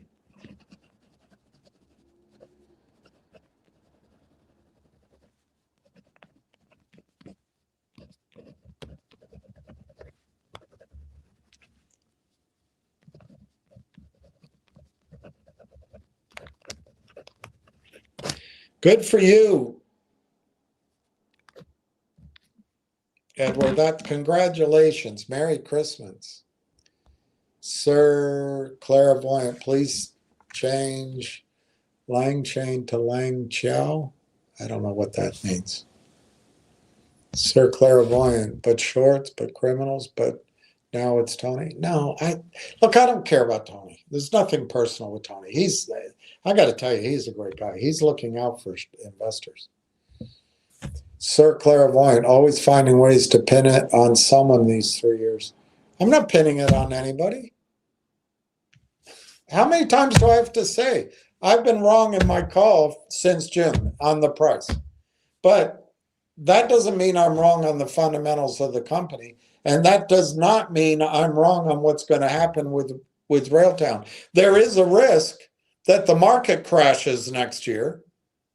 And the longer this waits, the more risk we step into that. That alarms me. But I'm convinced that Railtown hasn't lost a step technologically. And how much does this miss, Sir Clairvoyant? Railtown is going to step into a honeypot of $100 million in revenue, projectable.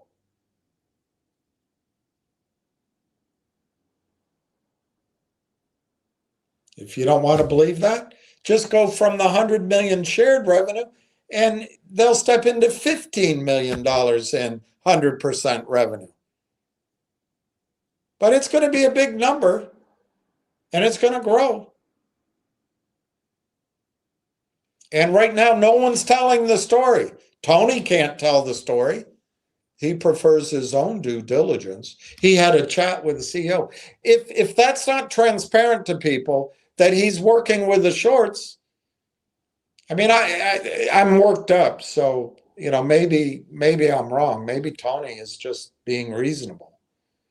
But my Lord, if you're reasonable, you're going to miss out on this trade, on this investment. But I'm not pinning it on anybody.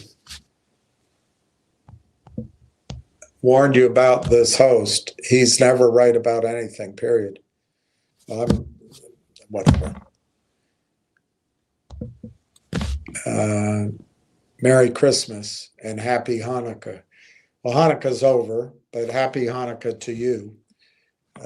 Always good to know that someone takes their Old Testament and their faith in God so seriously. Barely social. There always seems to be a sensational story with this guy right before whatever he's pumping collapses. Yeah, it's all sensational. All right, I may give up on Railtown. It's not been a rewarding experience. It's been a very expensive experience to me. I'm inclined to tell all of you to go listen to Tony Tiger, Tony De Niro.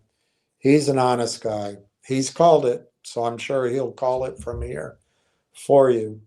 And any new stories he has are going to make you money. When Frank Benedetto comes in to tell you that he saw this first, I'm sure his next stories are going to make you money. And I'm ready to walk away from it. I really am. But I won't do it yet. I'll try to see this out until you have some traction. But I think these guys are right. You should go with Tony. And Tony has called it correctly. I haven't. And if you want direct information from the company, from the CEO, you'll get it from Tony. So with that, I'm going to sign out. I wish everybody a Merry Christmas.